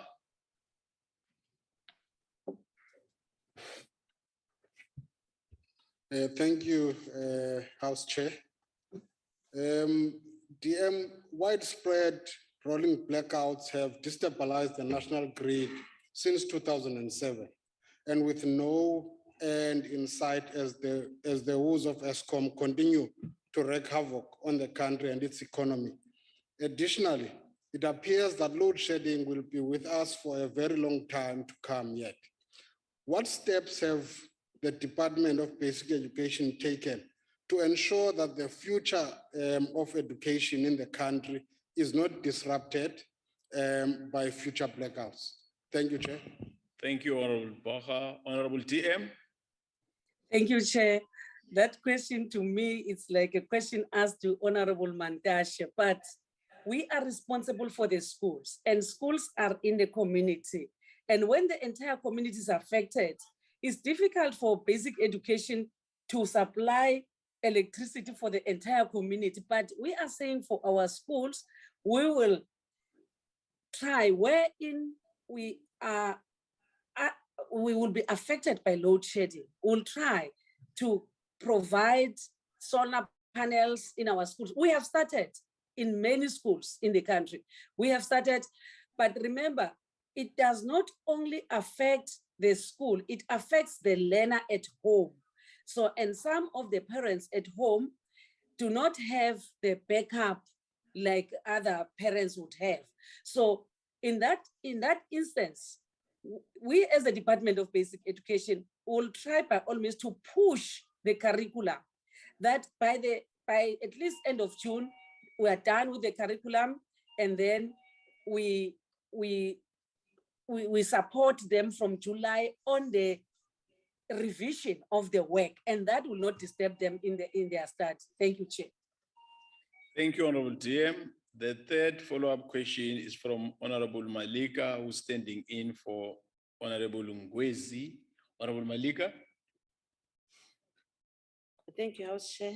Honorable Deputy Minister, will certainly agree that the security of examination papers is the key to the integrity of our examination system and the quality of our education system. In this regard, what extra measures have been put in place to tighten the security of the exam papers based on the lessons of the past? Thank you, Chair. Thank you, Honorable Malika. Honorable DM. Thank you, Chair. We did come to the House to present the readiness and the risks that are attached to the writing of the examination.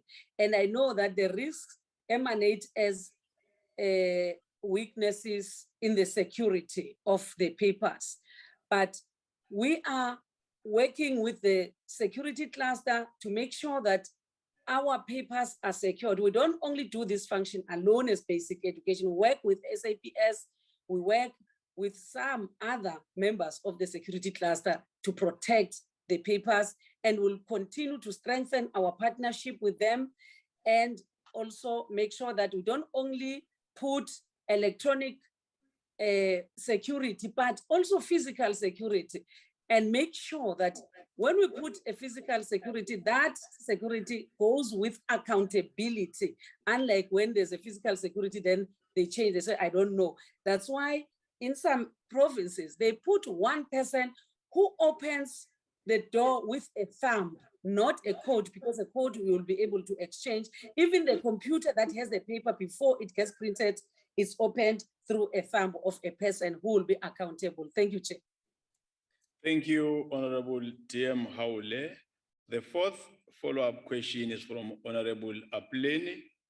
Honorable Apleni, who's on the virtual platform. Chairperson of the session, there's a problem with Honorable Apleni. Can I assist him? No problem, you can assist. Thank you, Chair. Deputy Minister, the ongoing load shedding impacts negatively to people's exam preparations in the evenings during their studies, as well as in the mornings due to traffic caused by load shedding that makes learners to arrive late. Are there any plans in place to assist learners who arrive late into exam rooms due to traffic caused by load shedding? Thank you, Chair. Thank you, Honorable DM Haule. Thank you, Chairperson. Situations are not the same. That's why we know that there's a time where there's load shedding in the morning. Learners and the candidates this time will be late for exams. So we give an allowance because management starts at school level. And then we give allowance for those that if you came, I know that you'll be coming when learners are still writing. Then you will be given that opportunity to write because you'll enter the exam room before they finish. It's not something that we can say we have a plan of a future traffic, because it's not only load shedding that causes traffic. It can be caused by accidents. It can be caused by any other thing. So if the reason is valid and clear, always candidates are given an opportunity to write. Even if the paper starts at 9 o'clock, you know that you must be there 15 minutes before the paper starts. But when you arrive, maybe after an hour, a 3-hour paper, they've started writing, you are given an opportunity because the reason is valid. So there will be no way where our children will be disadvantaged from writing examination. Thank you, Chair. Thank you, Honorable DM. Honorable DM Haule, we now move to question 176 asked by Honorable Christian, and Honorable Baha is standing in for Honorable Christian. Honorable DM.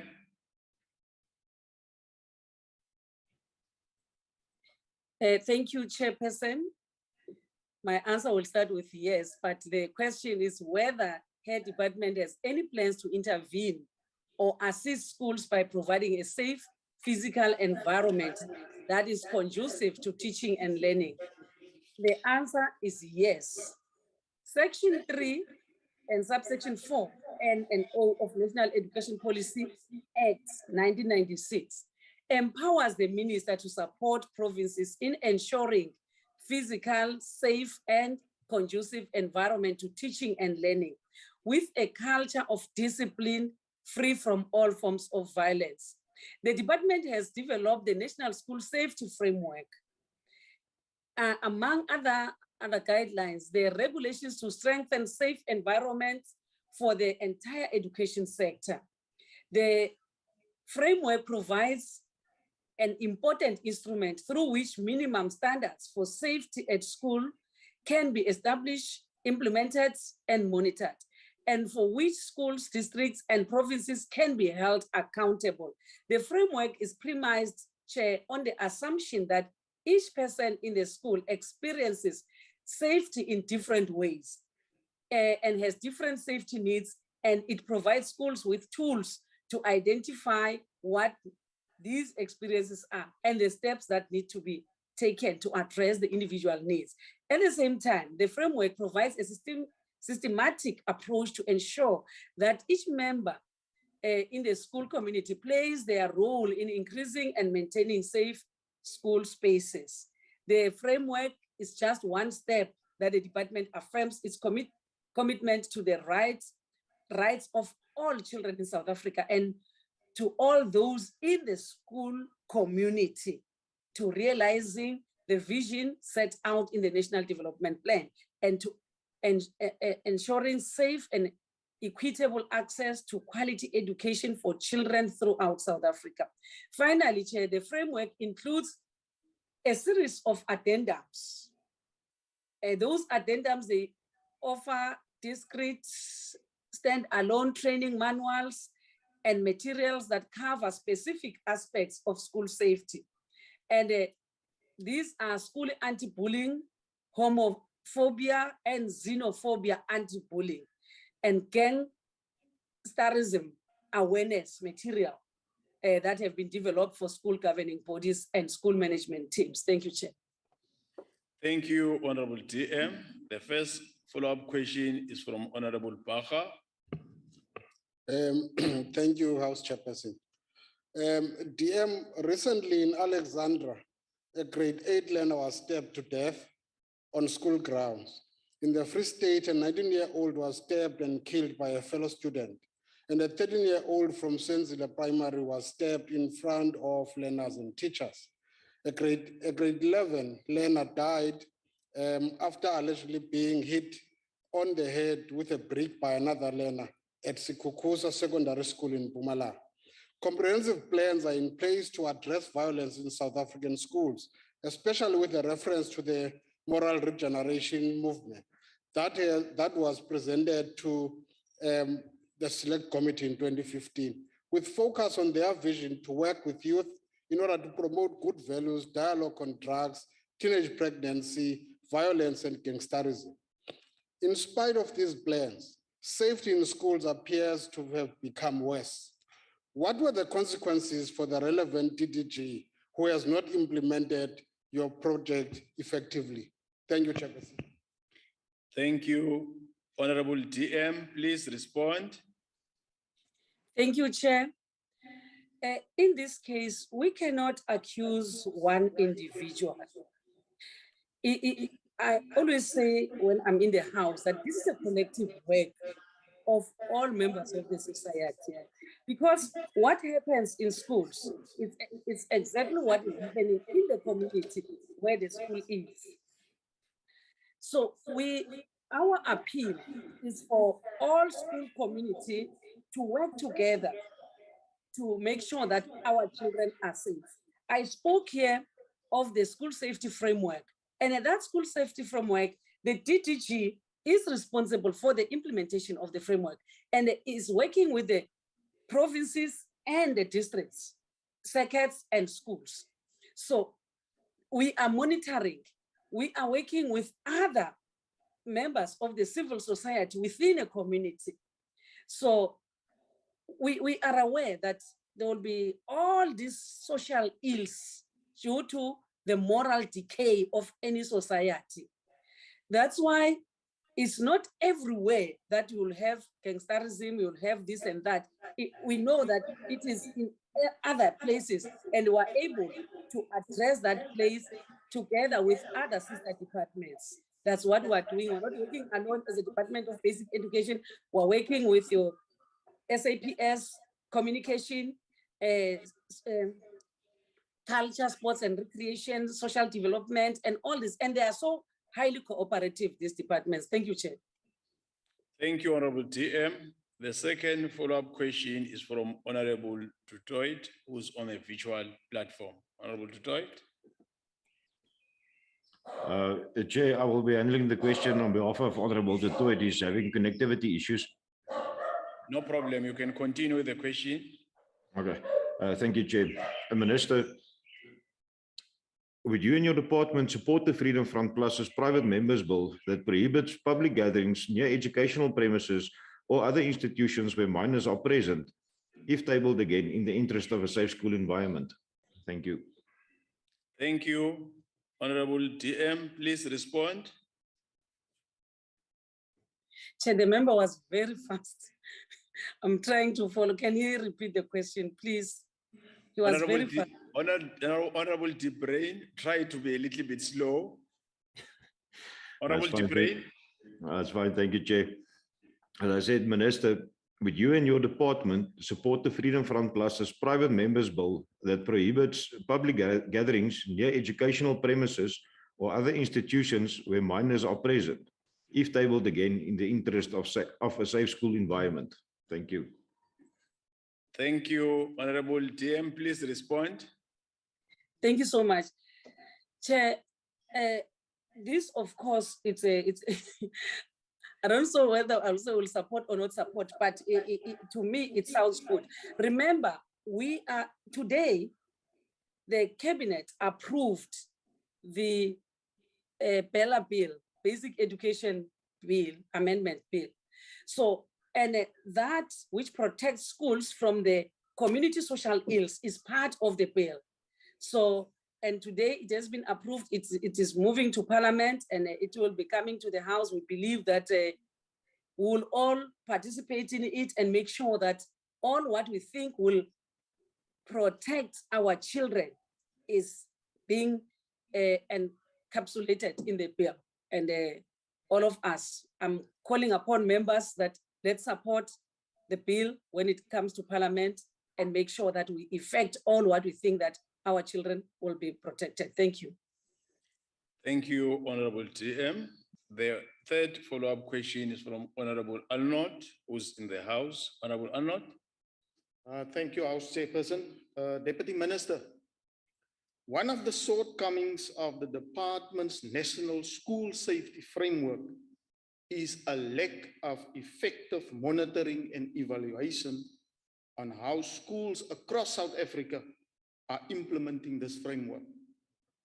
Why is your government not implementing key legislation which is essential in ensuring the right of learners and educators' freedom from all forms of violence? Thank you. Thank you. Honorable DM, please respond. Chair, it's just unfortunate that it is the department who must make this happen. The social ills are not only at schools, the social ills are in the communities. And as the department, yet we cannot say we'll alone protect teachers and learners against the social ills. I said even earlier on, we are working with other sister departments. I mentioned them. We are working with communities. We are working with all the civil structures of communities, including religious leaders and all forms of religious leaders. We are working with them and traditional leaders in the rural areas. So if we, together with members of the committee, we can work and make sure that all the civil society participate in this, our schools will be free and our teachers will be safe all the time and our learners. But we are working, as I said, we have a structure chair that we call QLTSM, Quality Learning and Teaching Campaign Committees. This structure is a national structure which has their replica at provincial level, district, circuit, and a school level. So they are working with other community structures. So they make sure that our schools become safe zones for the learners. And if we can make sure that we get good people to work in these structures, it will help. And in the SGPs, we have a subcommittee chair that is called School Safety Committee. And now that we have just elected our SGPs, we are training them on all the committees that must work with the SGP, and that must be elected by the SGP to make sure that our schools are safe. Thank you, Chair. Thank you, Honorable TM. The fourth follow-up question is from Honorable Nsube, who's on the virtual platform. Honorable Nsube. Thank you very much, Honorable House Chairperson. Honorable Minister, are there any specific programs that are targeting schools that are affected by gangsterism in the communities where they are located? Thank you very much. Thank you, Honorable Nsube. Honorable DM, please respond. Thank you, Chairperson. Chairperson, gangsterism is a social phenomenon that spills over to a school. We always say that a school is a microcosm of a community. So as such, the department, through the protocol agreements that we have with the South African Police Services, collaborates and contributes to the SAPS's anti-gangsterism strategy. And the pillar, that strategy has pillars. Pillar number one is a human development strategy, which seeks to address the socio-economic drivers and social impacts of gang-related activities to foster social cohesion, human security, and development. The interventions are directed, Chair, at community level and schools. We believe that since we're working together with SAPS, social development, we will be able to win this, this fight. Thank you, Honorable Deputy Minister. We now come to question 183, asked by Honorable Gillion. Honorable Deputy Minister, please respond to that.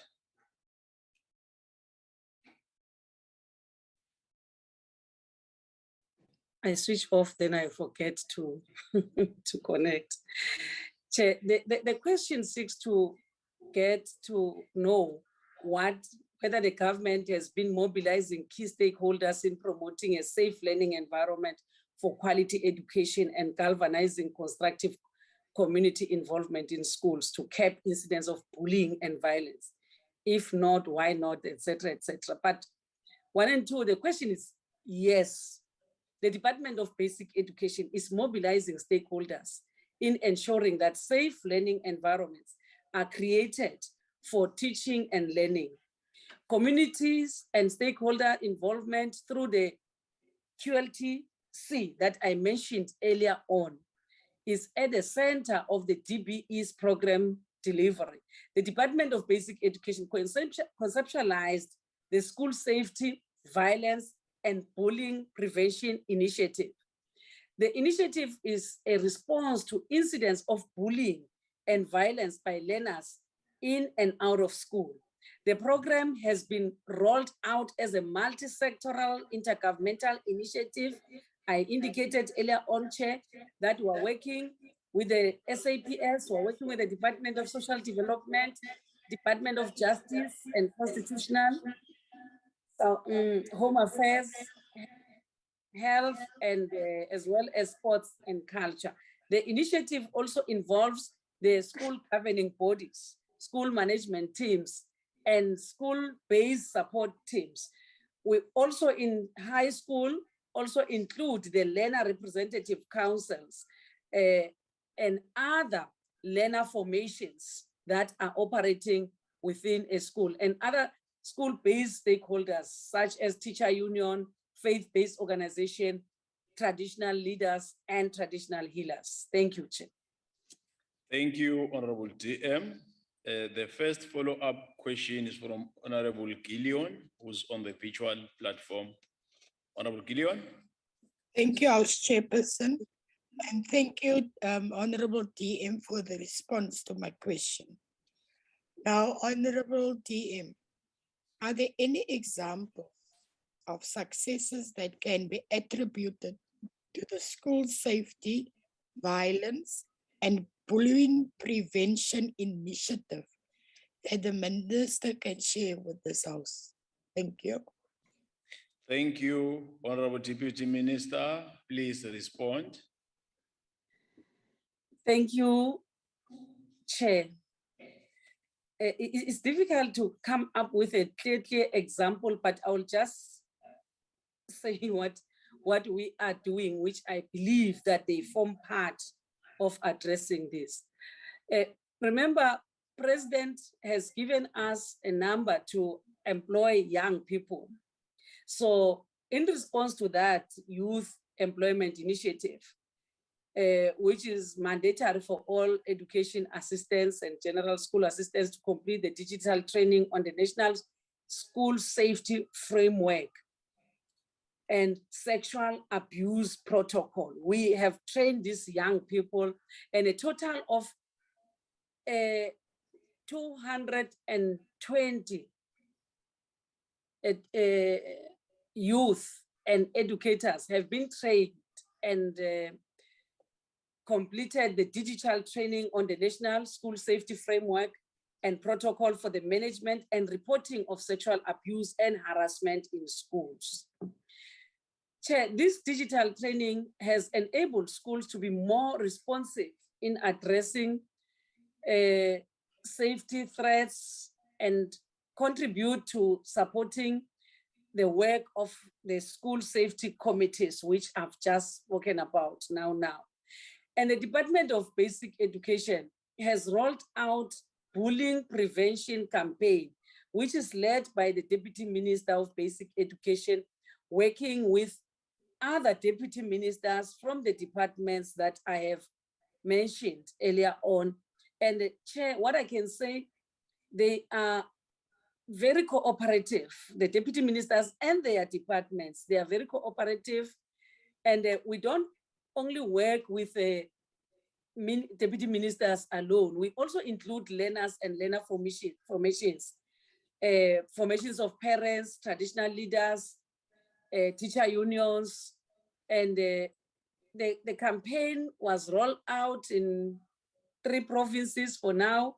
So in the remaining provinces in the year 2021-22 financial year, before we conclude the year, we will be visiting other provinces. And where we were, Chair, I'm telling you, the results that we get, they say it subsides, and it has subsided. Thank you, Chair. Thank you, Honorable DM. The second follow-up question is from Honorable Malika, who's standing in for Honorable Ngwezi. Honorable Malika. Thank you, House Chair. Honorable Deputy Minister, is there any plan or policy by the department to identify hotspots for potential criminality among our schools so that proactive security measures are taken to ensure a safe learning environment? If not, why not? And if so, what are the relevant details? Thank you, Chair. Thank you, Honorable Malika. I will be getting some bonus from Honorable Ngwezi. Honorable Deputy Minister, respond to that question. Chair, I indicated that we are working with other departments, and the response that we get from those departments is amazing. So I don't know, that's why I say I have a problem of examples, that when you say give example, but there is a plan. We are fighting all social ills within a school. And we can see that working alone as basic education will never win the battle. That's why we are involving all the other stakeholders who are highly cooperative. And another plan that we have is the training of the school safety committees and working with, because now we are from local government, we don't have councillors. When we had councillors before, we work with ward committees because among other things that they have, it's safety in the community, and they work with CPFs. So I believe that now that we are done with local government elections and the CPFs will be restored. And as they are restored, they will work with the school safety committees by the SGPs, and all these things will be limited. Thank you, Chair. Thank you, Honorable TM. The third follow-up question is from Honorable Arnold, who's in the House. Honorable Arnold. Thank you, House Chairperson.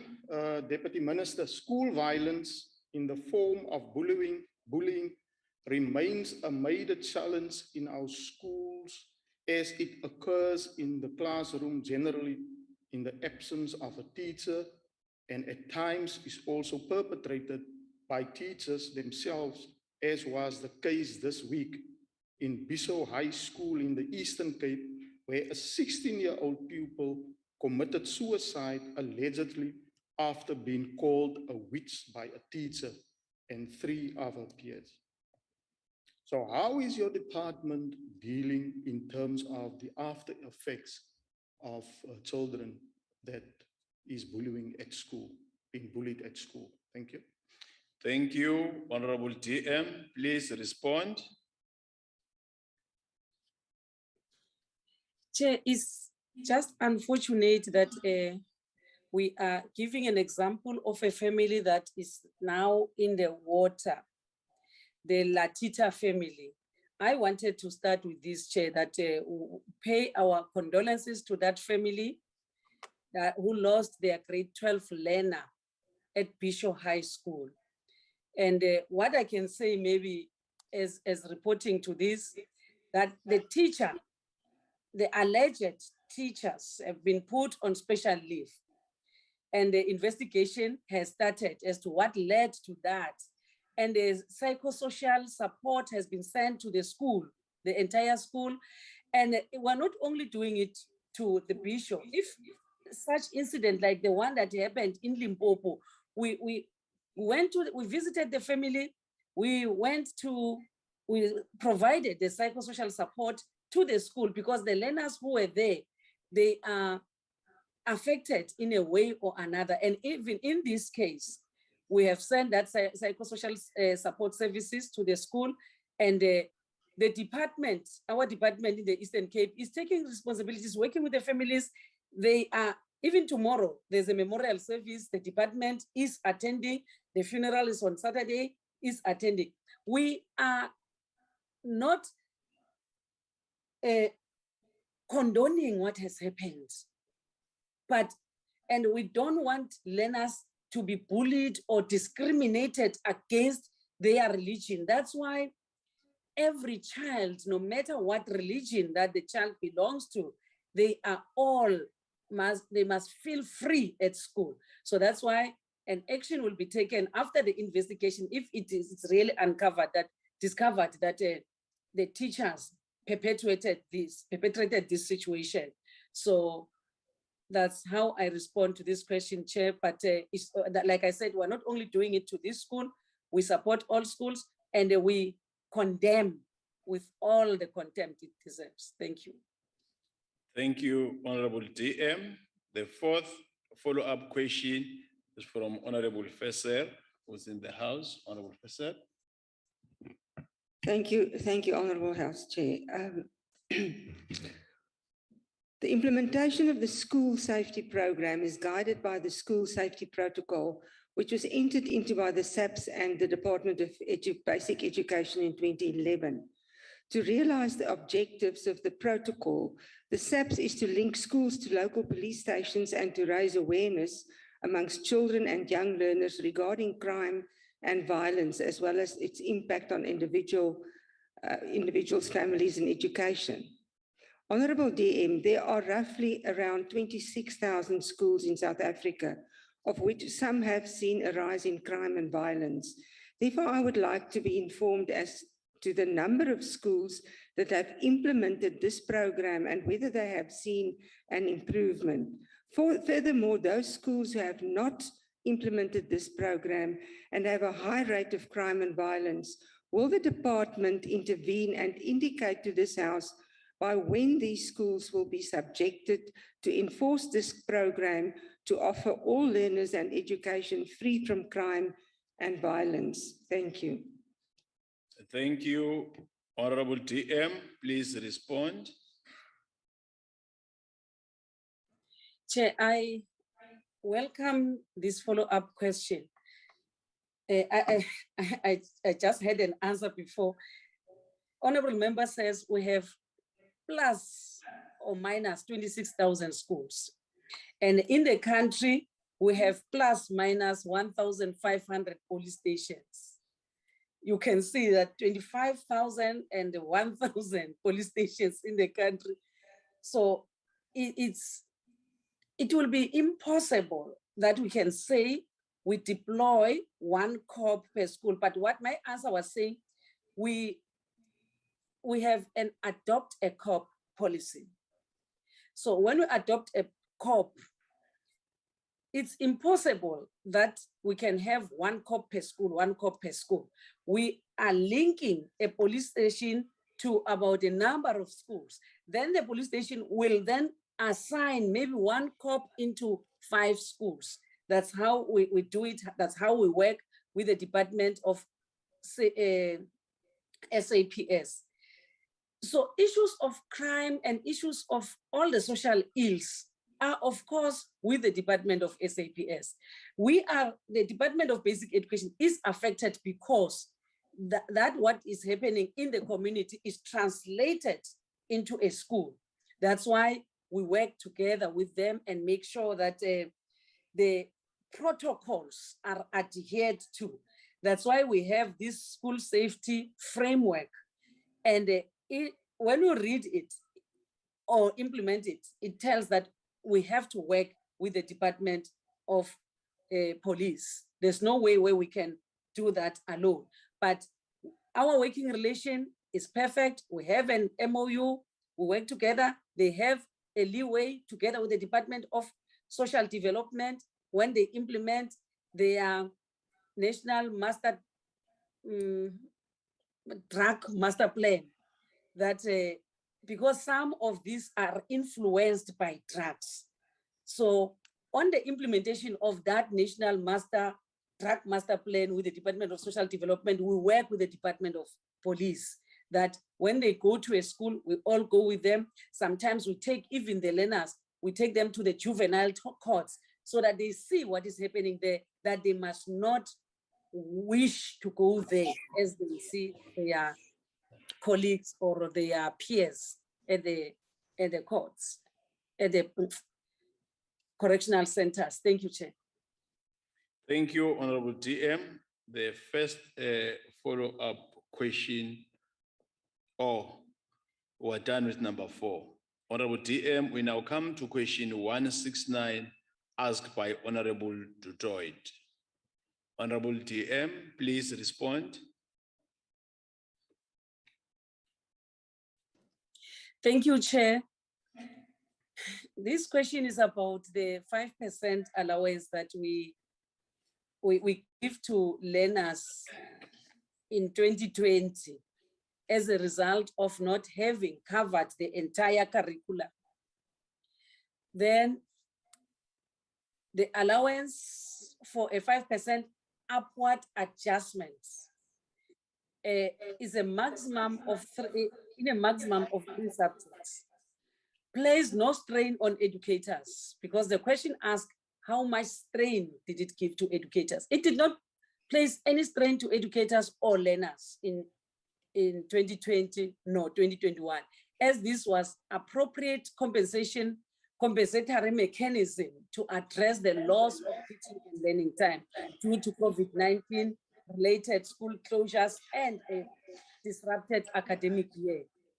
The 5% adjustment, Chairperson, was only applied to learners who were borderline, not to say that, because if a learner has drastically failed, even if you put that 5%, the learner will not pass. But there will be learners who will want, when you give that 5%, the learner was just in the border that can pass, then we put that 5%, not in all subjects, of course, only 3 subjects. Then the learners made it.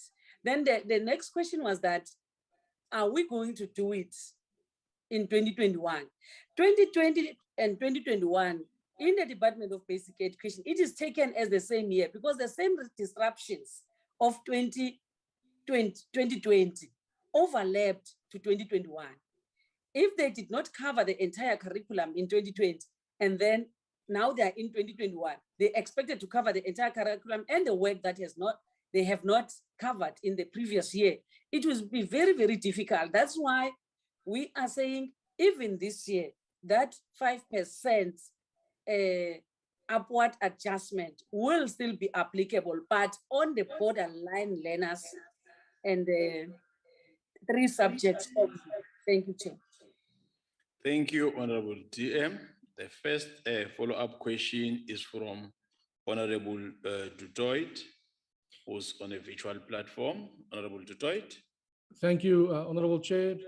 Honorable Minister, would you agree that your policy of automatic progression will need to be revisited and taken off the table, since it's evident that the current school dropout rate is very high? And that's in spite of this automatic progression policy. And also the fact that this dropout rate in tertiary institutions, like TVET colleges, are escalating and can be partially attributed to this automatic progression initiative. Thank you, Chair. Thank you, Honorable Dutoit. Honorable DM, please respond. Chair, there is no policy called automatic progression in the Department of Basic Education.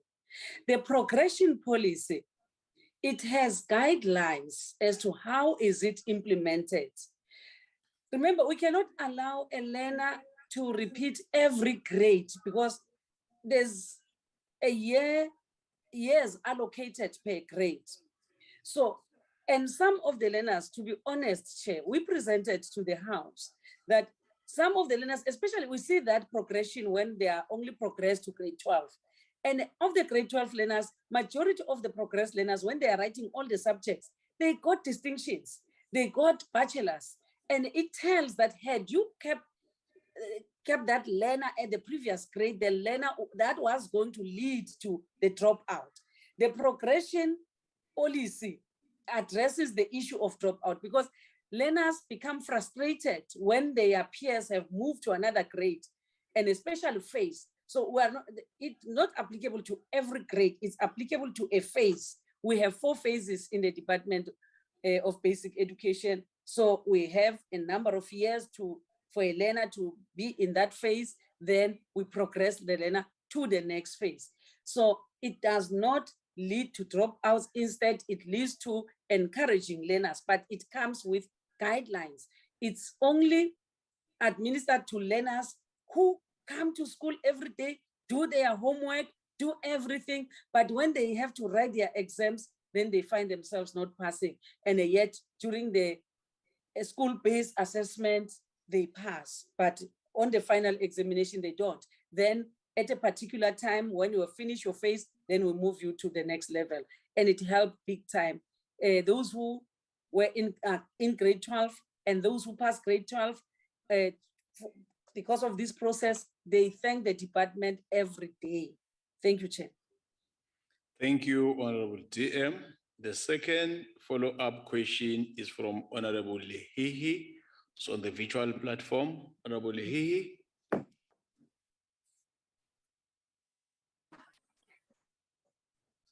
Thank you, Chair.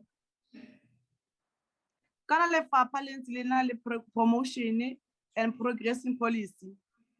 A me go oketsa maduo ka 5%. Go tlisa go kgapela molawana o go thoko.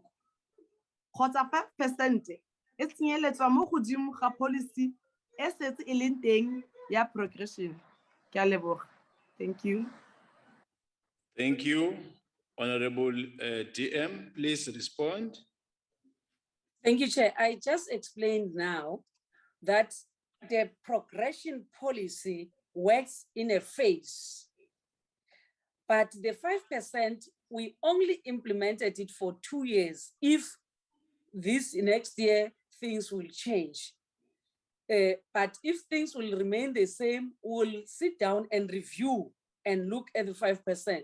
It's not a policy, but it's just, it's a decision taken by the department to say, no, for those learners who could have an opportunity to pass, but due to the curriculum not having been covered as a whole, they did not make it, but they are short of minor percentages, then we put the 5%. But the progression policy, Chair, is applicable to a phase, and it's a policy, and it has not yet been reviewed, because as things stand, we see that this policy works because we see it in the phase that they have been promoted to and the final phase of FET where they pass with distinctions.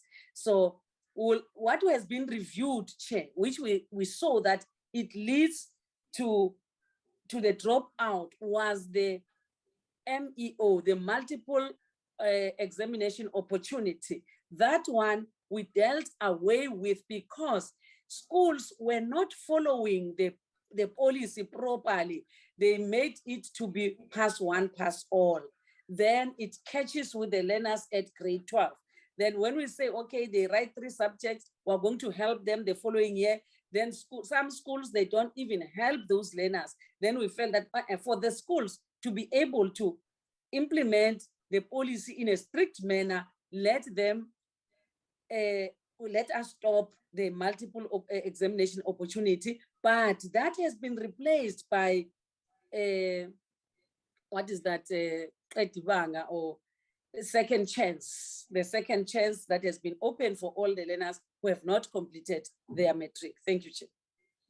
Thank you, Honorable TM. The third follow-up question is from Honorable Labuskaghni, who's in the House. Honorable Labuskaghni. Thank you very much, Honorable House Chair, Honorable Deputy Minister. I sincerely hope that these added 5% to 3 subjects does not imply a 25% pass rate in the end.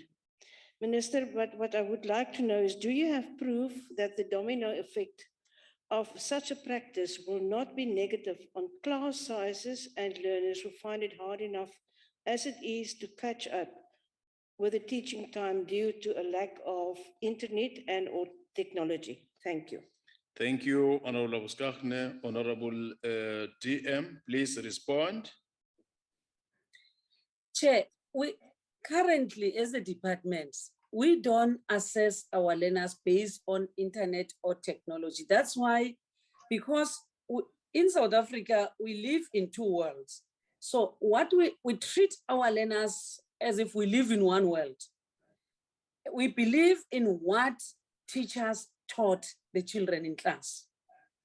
Whether there will be those who benefit from whatever, because they are living in an unaffluent and affluent areas and schools, we don't just say one size fits all.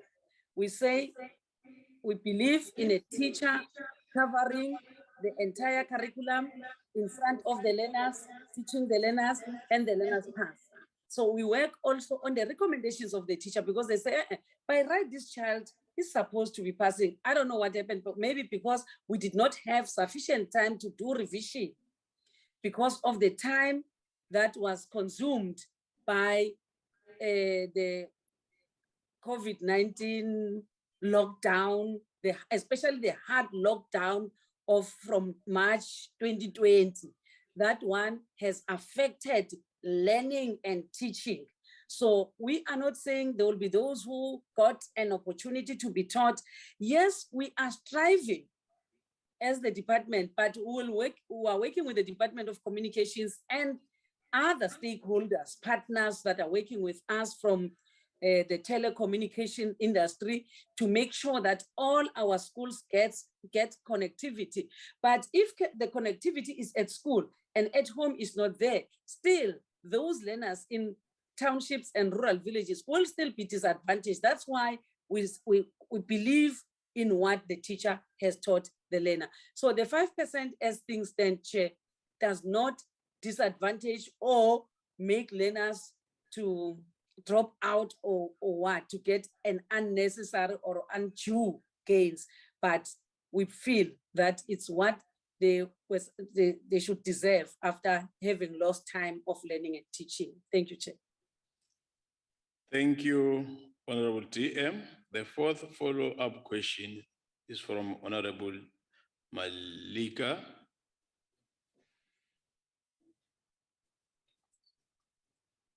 Thank you, Honorable Deputy Minister.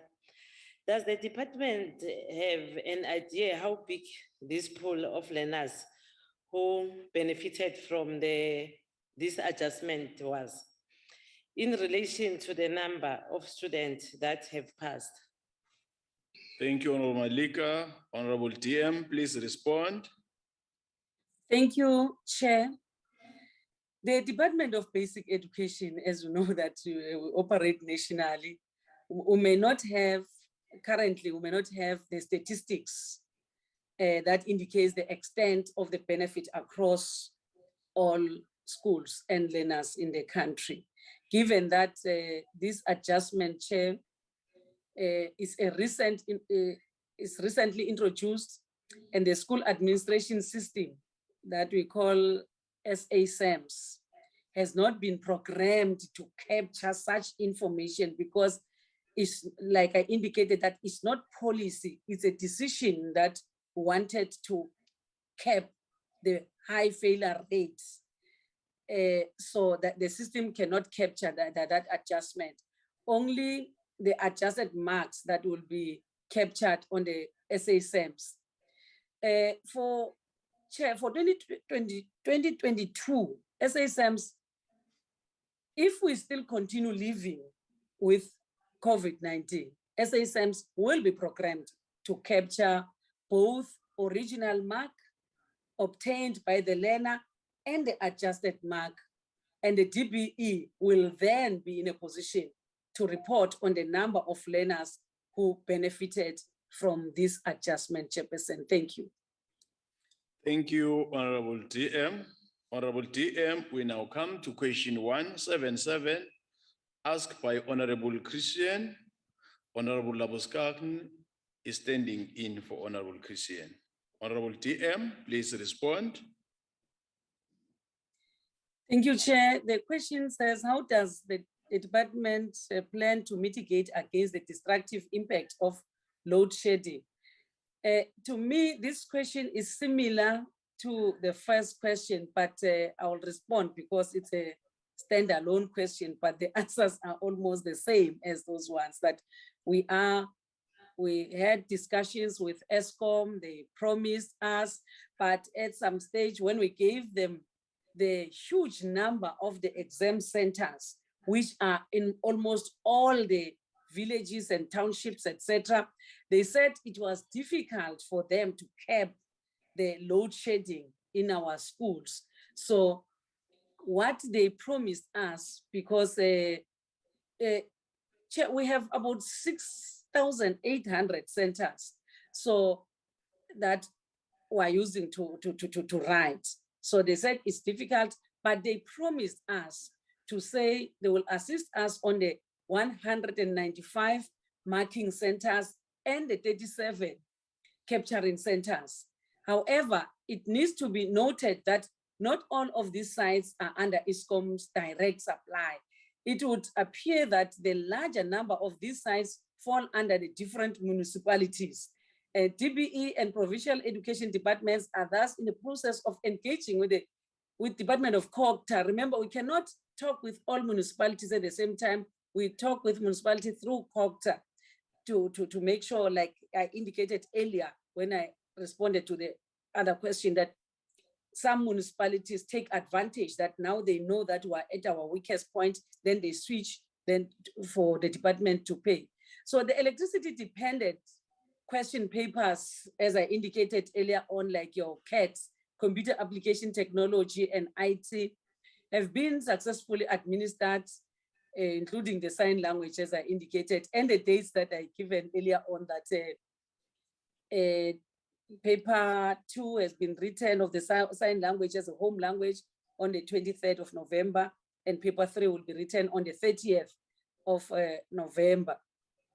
So, but generally CATS was written on the 19th and 20th October, as I indicated earlier on, that at that time, load shedding was not rife.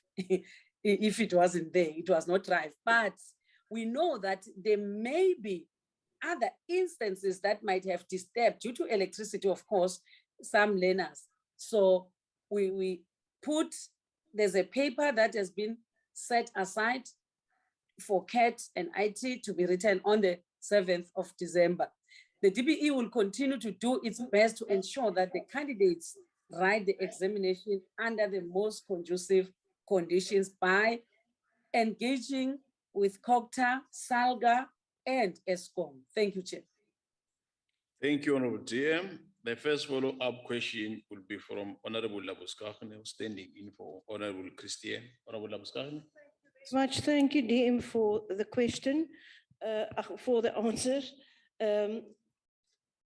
We really had a lot of questions on the whole thing of load shedding and schools. And I understand that you are a little bit frustrated in saying that, you know, the different schools are in different municipalities and all these things. The matter of the fact is that some of our learners will have to learn at candlelight and so on. We also know that in 2019, matric exam was interrupted by load shedding, and learners had to rewrite. And we also know that the qualifications regulator, Umlasi, has recently also urged the department to speak to ESCOM to come up with alternative measures to avoid any impact on the matric exams. Now, Deputy Minister, what I really would like to know is, you gave a lot of reasons and situations and circumstances that makes it difficult. You've mentioned one solution on the 7th of December. I would like to know, in the talks that you had with all these people that you've mentioned, what are the solutions? Are there any more solutions than only the one that you indicated for the 7th of December? Something like, such as thousands of young people's future is at risk every year at the end of the year during matric exams. I'm sure ESCOM can come to a solution not to have load shedding over that time. Something like that, DM. Thank you. Thank you. Honorable DM, please respond. Chair, the solution that the department has is to engage ESCOM. I think the issues of ESCOM is a country issues. But because they have history, Chair, and it has political history, which we don't want to enter into. Because I don't want to make myself a scientist or a researcher who would say that, remember, if you can count from 1994, only two major things were built by Eskom, Kusile, and the other one. So, but when you look at the 80% or 75 or 80% of the South Africans who did not have connectivity before 92, it tells that the system is not enough to cater for all the people. So we must give Eskom a chance to study and get exactly what is it that is doing. President is still responding to Parliament today. He's speaking about alternative energy. I think that is exactly what is going to help the country on the alternative energy. So we are saying, I said earlier on that we will encourage our schools and provinces to get an alternative electricity for schools. We know what we have in the country, though it's expensive and we have limited resources we may not afford, but what we can do best for now is to Bishop swords of all our schools that please, when our learners are writing, Eskom, give them a chance. But our learners are writing in every village, like Honorable Lawis Kahan says, yes, and it's true. They live in every village, in every township, in every town, every city, we have learners. So we cannot say, now spare this community if Eskom has to spare the entire country. So let's help Eskom, all of us, because this is not Eskom's problem alone. It's the problem of the country. Just imagine one day, Chair, if the country can just come to a total shutdown of electricity. Because now it's good as we point fingers to Eskom, but we must also come with solutions as to how best can we help Eskom. Because if we do this criticizing, one day we'll find ourselves in the dark and we'll have no solution at that time. But I'm saying as basic education, we depend on COGTA, we depend on Eskom, we depend on municipalities to make sure that our children, all of them, it's us who studied with a candle. We don't want our children to have that very horrible experience of studying with a candle. You know very well, you, Chairperson, you studied not even a candle, just firewood. That's what you used, you personally, to study. So, but we don't want to subject our children to that. We are trying our best as basic education, Honorable Lawis Kahan, and we will make sure that we continue engaging Eskom. Thank you. Thank you, Honorable DM. The second follow-up question is from Honorable Gillion, also the virtual platform. Honorable Gillion. Thank you, House Chairperson. Let me thank the Honorable DM for the way in which he's handling these questions on load shedding. As you know, DM, load shedding affects all learners, especially our matric learners during this period of the year when they are busy with the exams. It is largely, DM, the poor and those learners living in rural areas who have no or any other means of mitigating against the disruptive nature of load shedding. I don't have a question because my question was already answered, House Chairperson.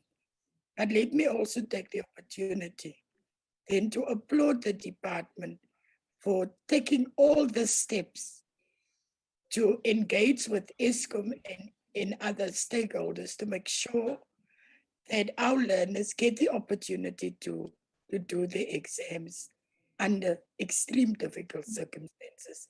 Thank you, House Chairperson. Thank you, Honorable Gillion. Honorable DM, if maybe you can comment. It was just commenting what we are doing as a department. Honorable DM. Thank you, Chair. I really appreciate that some members understand. Like I say, it's not a departmental problem, it's a societal problem. And we can, like as a department, I spoke of alternative electricity. I spoke about generators, that schools can have generators, but our children will not take those generators home. Our children, if the school is light because it has a generator, when they get out at 11 o'clock midnight, going back to the village, it will be dark and they will be subjected to other social ills, which will be worse than having darkness at home. Thank you, Chair. Thank you, Honorable DM. The third follow-up question is from Honorable Malika, that I will be fighting for Honorable Ngwezi to pay some bonus, standing in for Honorable Ngwezi. Honorable Malika. Thank you, House Chair. Honorable Deputy Minister, are there alternative plans to provide for a second opportunity for students in case the impact of the load shedding becomes completely disruptive in some communities, especially in the rural areas? If not, why not? And if so, what are the further details? Thank you, House Chair. Thank you, Honorable DM. Please respond. I expected Honorable Malika Chair to say this question has been answered because all my interaction were answering that question, that in the event a child comes late because of load shedding, the child will be given an opportunity to write examination.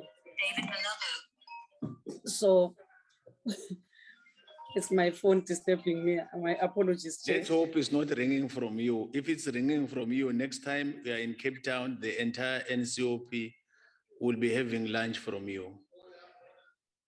Honorable DM. Thank you, Chair. So I'm saying there can be no instance where a child is disadvantaged, especially if the cause is ESCOM, the cause is all the other things that are affecting the community. We will not disadvantage learners. They will be given a second chance. Let's say you miss the entire paper because you were delayed. You will be given an opportunity to write that paper. If you miss the entire examination, you will be given an opportunity to write the examination. So if you came late, you will be given additional hours to complete your examination. Thank you, Chair. Thank you, Honorable DM. The fourth follow-up question is from Honorable Arnold, who's in the House. Honorable Arnold, your mic. Thank you. Thank you, Chairperson. Deputy Minister, the class of 2021 shall have to deal with a double blow of COVID-19 disruptions as well as ESCOM's rolling blackouts, which will also have an impact on learners' exam preparations.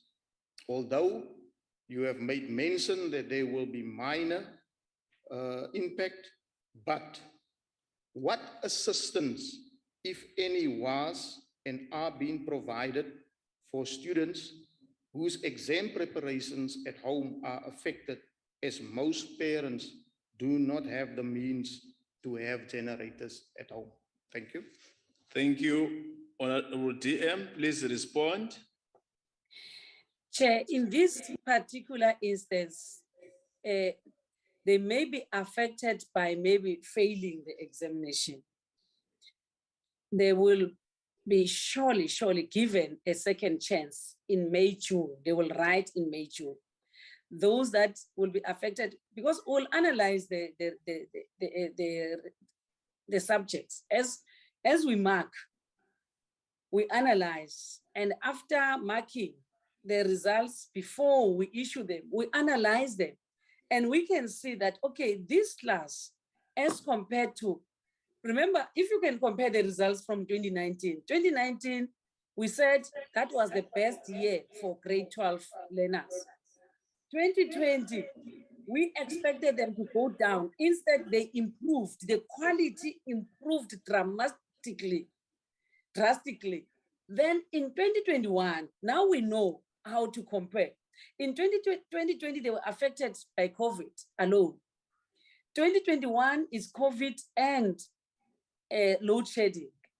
Then now, as we analyze the results, it will tell that, okay, now the results dropped because of this, then we'll see. And they will also, we know the days when there was lockdown, we recorded those days. Then we analyze the results, we see that, oh, these learners were affected. Then they will be given a second chance, but I'm not saying they're going to write in December, January, they are going to write in May, June examination. We'll find a way with the provinces to support them that they prepare for the examination. But our communication with ESCO will not stop.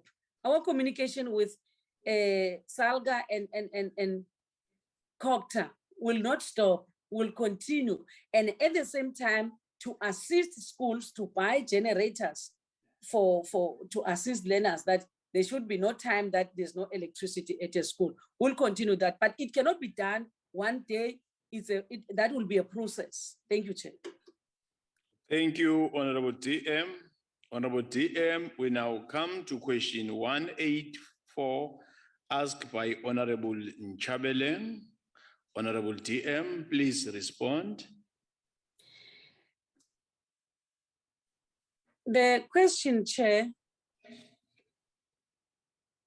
is whether, in light of the fact that main objective of the accelerated school infrastructure, ACIDI, is to eradicate the basic safety norms backlog. This program achieved its objective. If not, number one, what are the challenges that are currently being experienced? B, what measures have been put in place to resolve such challenges? If so, what are the relevant details? Chair, the answer is yes. The Accelerated School Infrastructure Development Initiative has made major progress towards meeting the objectives. The sub-program focusing on the replacement of inappropriate structures has already completed almost 80% of the schools. The remaining schools are scheduled to be completed by 2023. The initial need for the replacement of inappropriate structure was 510 schools at the time. Due to rationalization, we find that they say the school is not in good condition. Then when you go there, you want to build the school, the school has only 30 learners, we amalgamate the schools. So due to that amalgamation, the number of the school reduced to 341 schools. As at the 30th of October 2021, a total of 274 of these schools have been replaced, resulting in only 67 remaining. The sub-program focusing on water supply to schools has already completed a project at 88%. The remaining projects also will be taken up to the next financial year.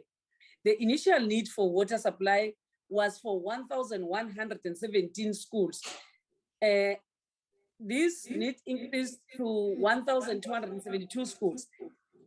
As at 30 October, water supply project has been completed at 1,116 schools, resulting in 156 only schools remaining. Another sub-program is sanitation. Remember, it's a school replacement, water, and sanitation. So in this, the initial need was 701 schools. And then the need increased to 1,028 schools that needed sanitation. And as at 30 October 2021, the sanitation project has been completed at 915 schools, resulting in only 113 that are remaining. Remember, I'm speaking on ACIDI, not the other programs of sanitation. The challenges that are there is that some schools which were initially on the ACIDI list are in the process of closing down. We built a school, a state-of-the-art school, now the number of the learners do not increase because these schools were eilalini in the deep rural areas. And now people are moving from the deep rural areas, not because of services or what, because of economic activity. As they move to towns, now they leave those schools as white elephants, yet money has been spent. This is one of our major challenge. And then some additional schools were identified that were in need of water supply and sanitation. When you think that we've addressed it, it's a moving target. Now other schools are coming up, no water. Because if the community does not have water, the school will not have water.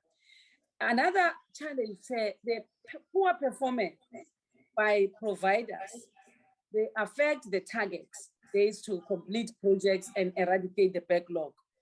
The interruption of construction work by the business forums.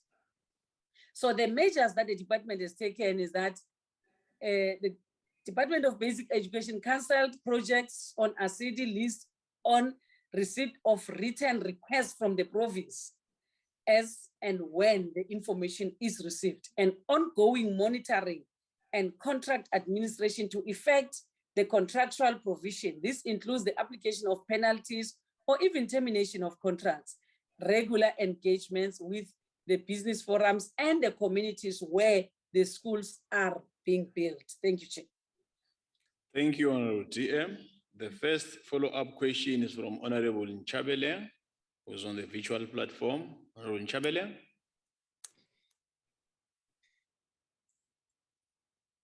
Honorable Nchabele.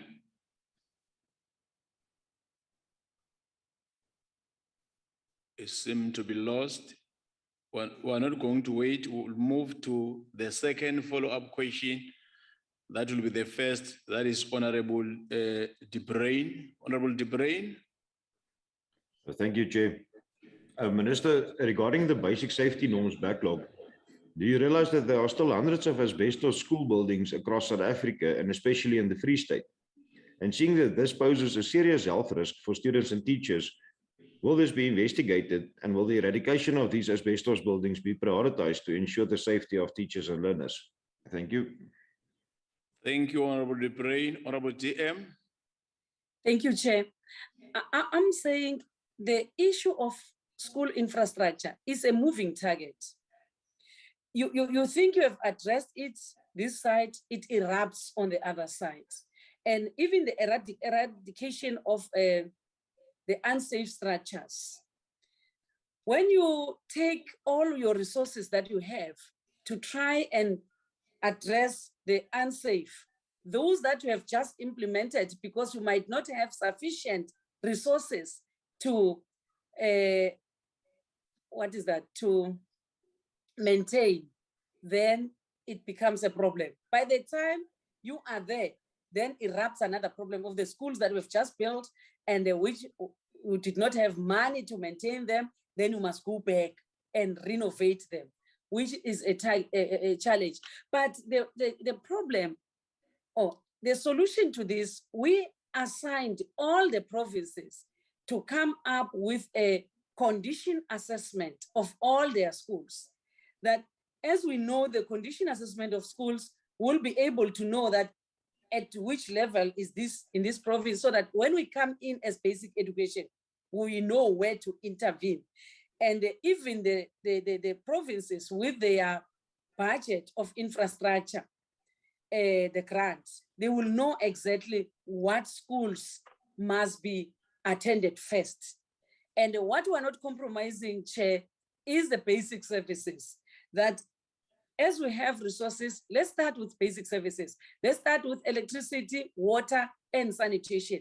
That's why we have a program of sanitation, eradication of all unsafe sanitation projects that are there in schools, fencing of schools, electrifying schools, and putting water, digging boreholes in the school. Though, again, it has its own challenges that if the community does not have water and you dig a borehole in a school, then the community will come source water from the school. Thank you, Chair.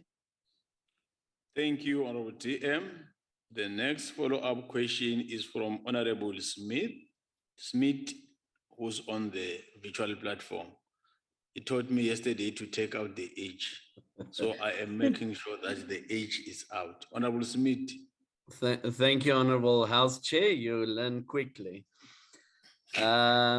Honorable Deputy Minister, everyone is aware that your national ASIDI has failed to reach any of your initial 3-year targets in the last 8 years. Could you today, in this house and the public out there, that you will be done? Sorry, what will be done differently to ensure plain pit toilets as well as asbestos classrooms are eradicated, as we see year after year your department's ambition to increase ADSIDs, DIs, initial targets, yet your ability to meet these targets are dismal. Thank you, Chair. Thank you. Honorable TM, please respond.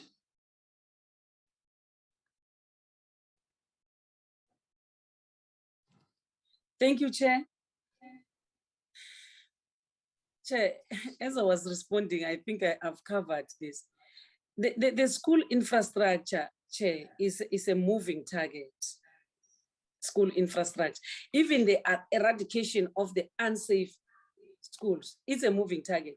That's why there will be a change on the SIPDI of every province. There will be a change because what was a priority yesterday changes to be priority number 2 because a new priority shall have emanated. Yes, we have asbestos classrooms. Initially, even when we came up with the ACIDI program, Chair, we were looking at the unsafe structures, but that was overtaken by mud schools. Then the program focused on mud schools. And as it focuses on mud schools, in other provinces where some schools are not necessarily mud schools, but are unsafe structures for the learners. And some were schools built by communities not following any structural or engineering work performed by any professionals. So, and now those schools pose a danger to our children. That's why I say our target keeps on moving forward and backward, forward and backward. But the conducting of the condition assessment of all the schools by provinces, Chair, that is a solution. And as I speak, our provinces have started with the condition assessment of the schools. Now we'll know that we have this category of schools. Then we start with this one, we move. But remember, as you wish to start with a particular school, another community is erupting somewhere.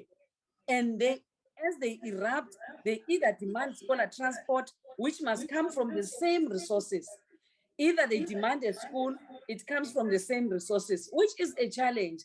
And it does not need some of us to say, yeah, education, what are you doing? What are we doing? It needs that we come together as a collective, as a family of South Africa to say, this is how I feel we can address this.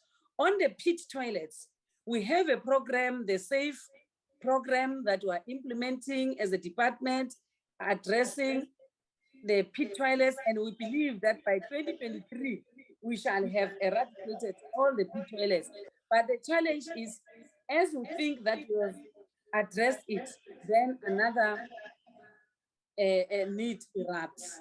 Thank you, Chair. Thank you, Honorable TM. The last follow-up question is from Honorable Matebula, who's on the virtual platform. Honorable Matebula. Thank you very much, Honorable Nyambi. Deputy Minister, more than 3,000 schools from 6 provinces in the country risk failing into pit toilet every day. while others from at least 253 schools are without water and 248 schools have no sanitation at all. Which steps have you been taken to eradicate pit toilet 100% in Limpopo province? Thank you. Thank you, Honorable Teura. Honorable DM, please respond.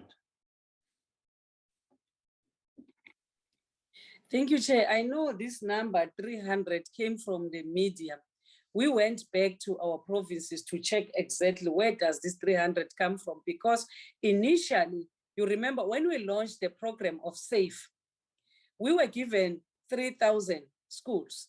And when we went to the provinces now to implement, the numbers reduced. You come to a province, you find that there are toilets in the school, or the province says, we are going to build these projects. Then the number went down a bit to 200 and something. But we went back to provinces after we've seen that article from the television that there are 3,000 schools that do not that have pit toilets, and there are 200 that have 0. Then went back to provinces, and we are working with provinces to correct the numbers, because the process of building new and proper sanitation for schools is ongoing by the Department of Basic Education, and the provinces are building. And remember, when we build new schools now, we don't have to build an additional sanitation program because they are covered in the new school. So we are visiting the old schools. That's where we are focusing now. And that program is continuing. And we have a very good story to tell.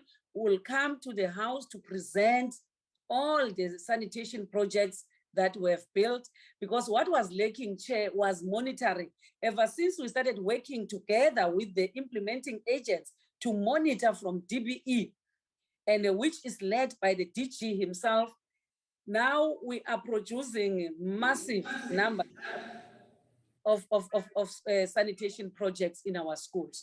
And by 2023, I think this will be history. Thank you, Chair. Thank you, Honorable DM. Honorable delegates, that brings us to the end of the question session. I would like to take this opportunity to thank Deputy Minister Dr. Mahaule for availing herself to take questions in the NCOP. Also to thank the MEC, Deputy Chief Whip Limpopo Province on the virtual platform, special delegates on the virtual platform, and all of you honorable members for your conduct in focusing on the important subject matter. One announcement: after adjourning buses to those that are using them, in 10 minutes we'll be leaving. Honorable delegates, that concludes the business of the day. The House is adjourned. Thank you. Recording stopped. Thank you very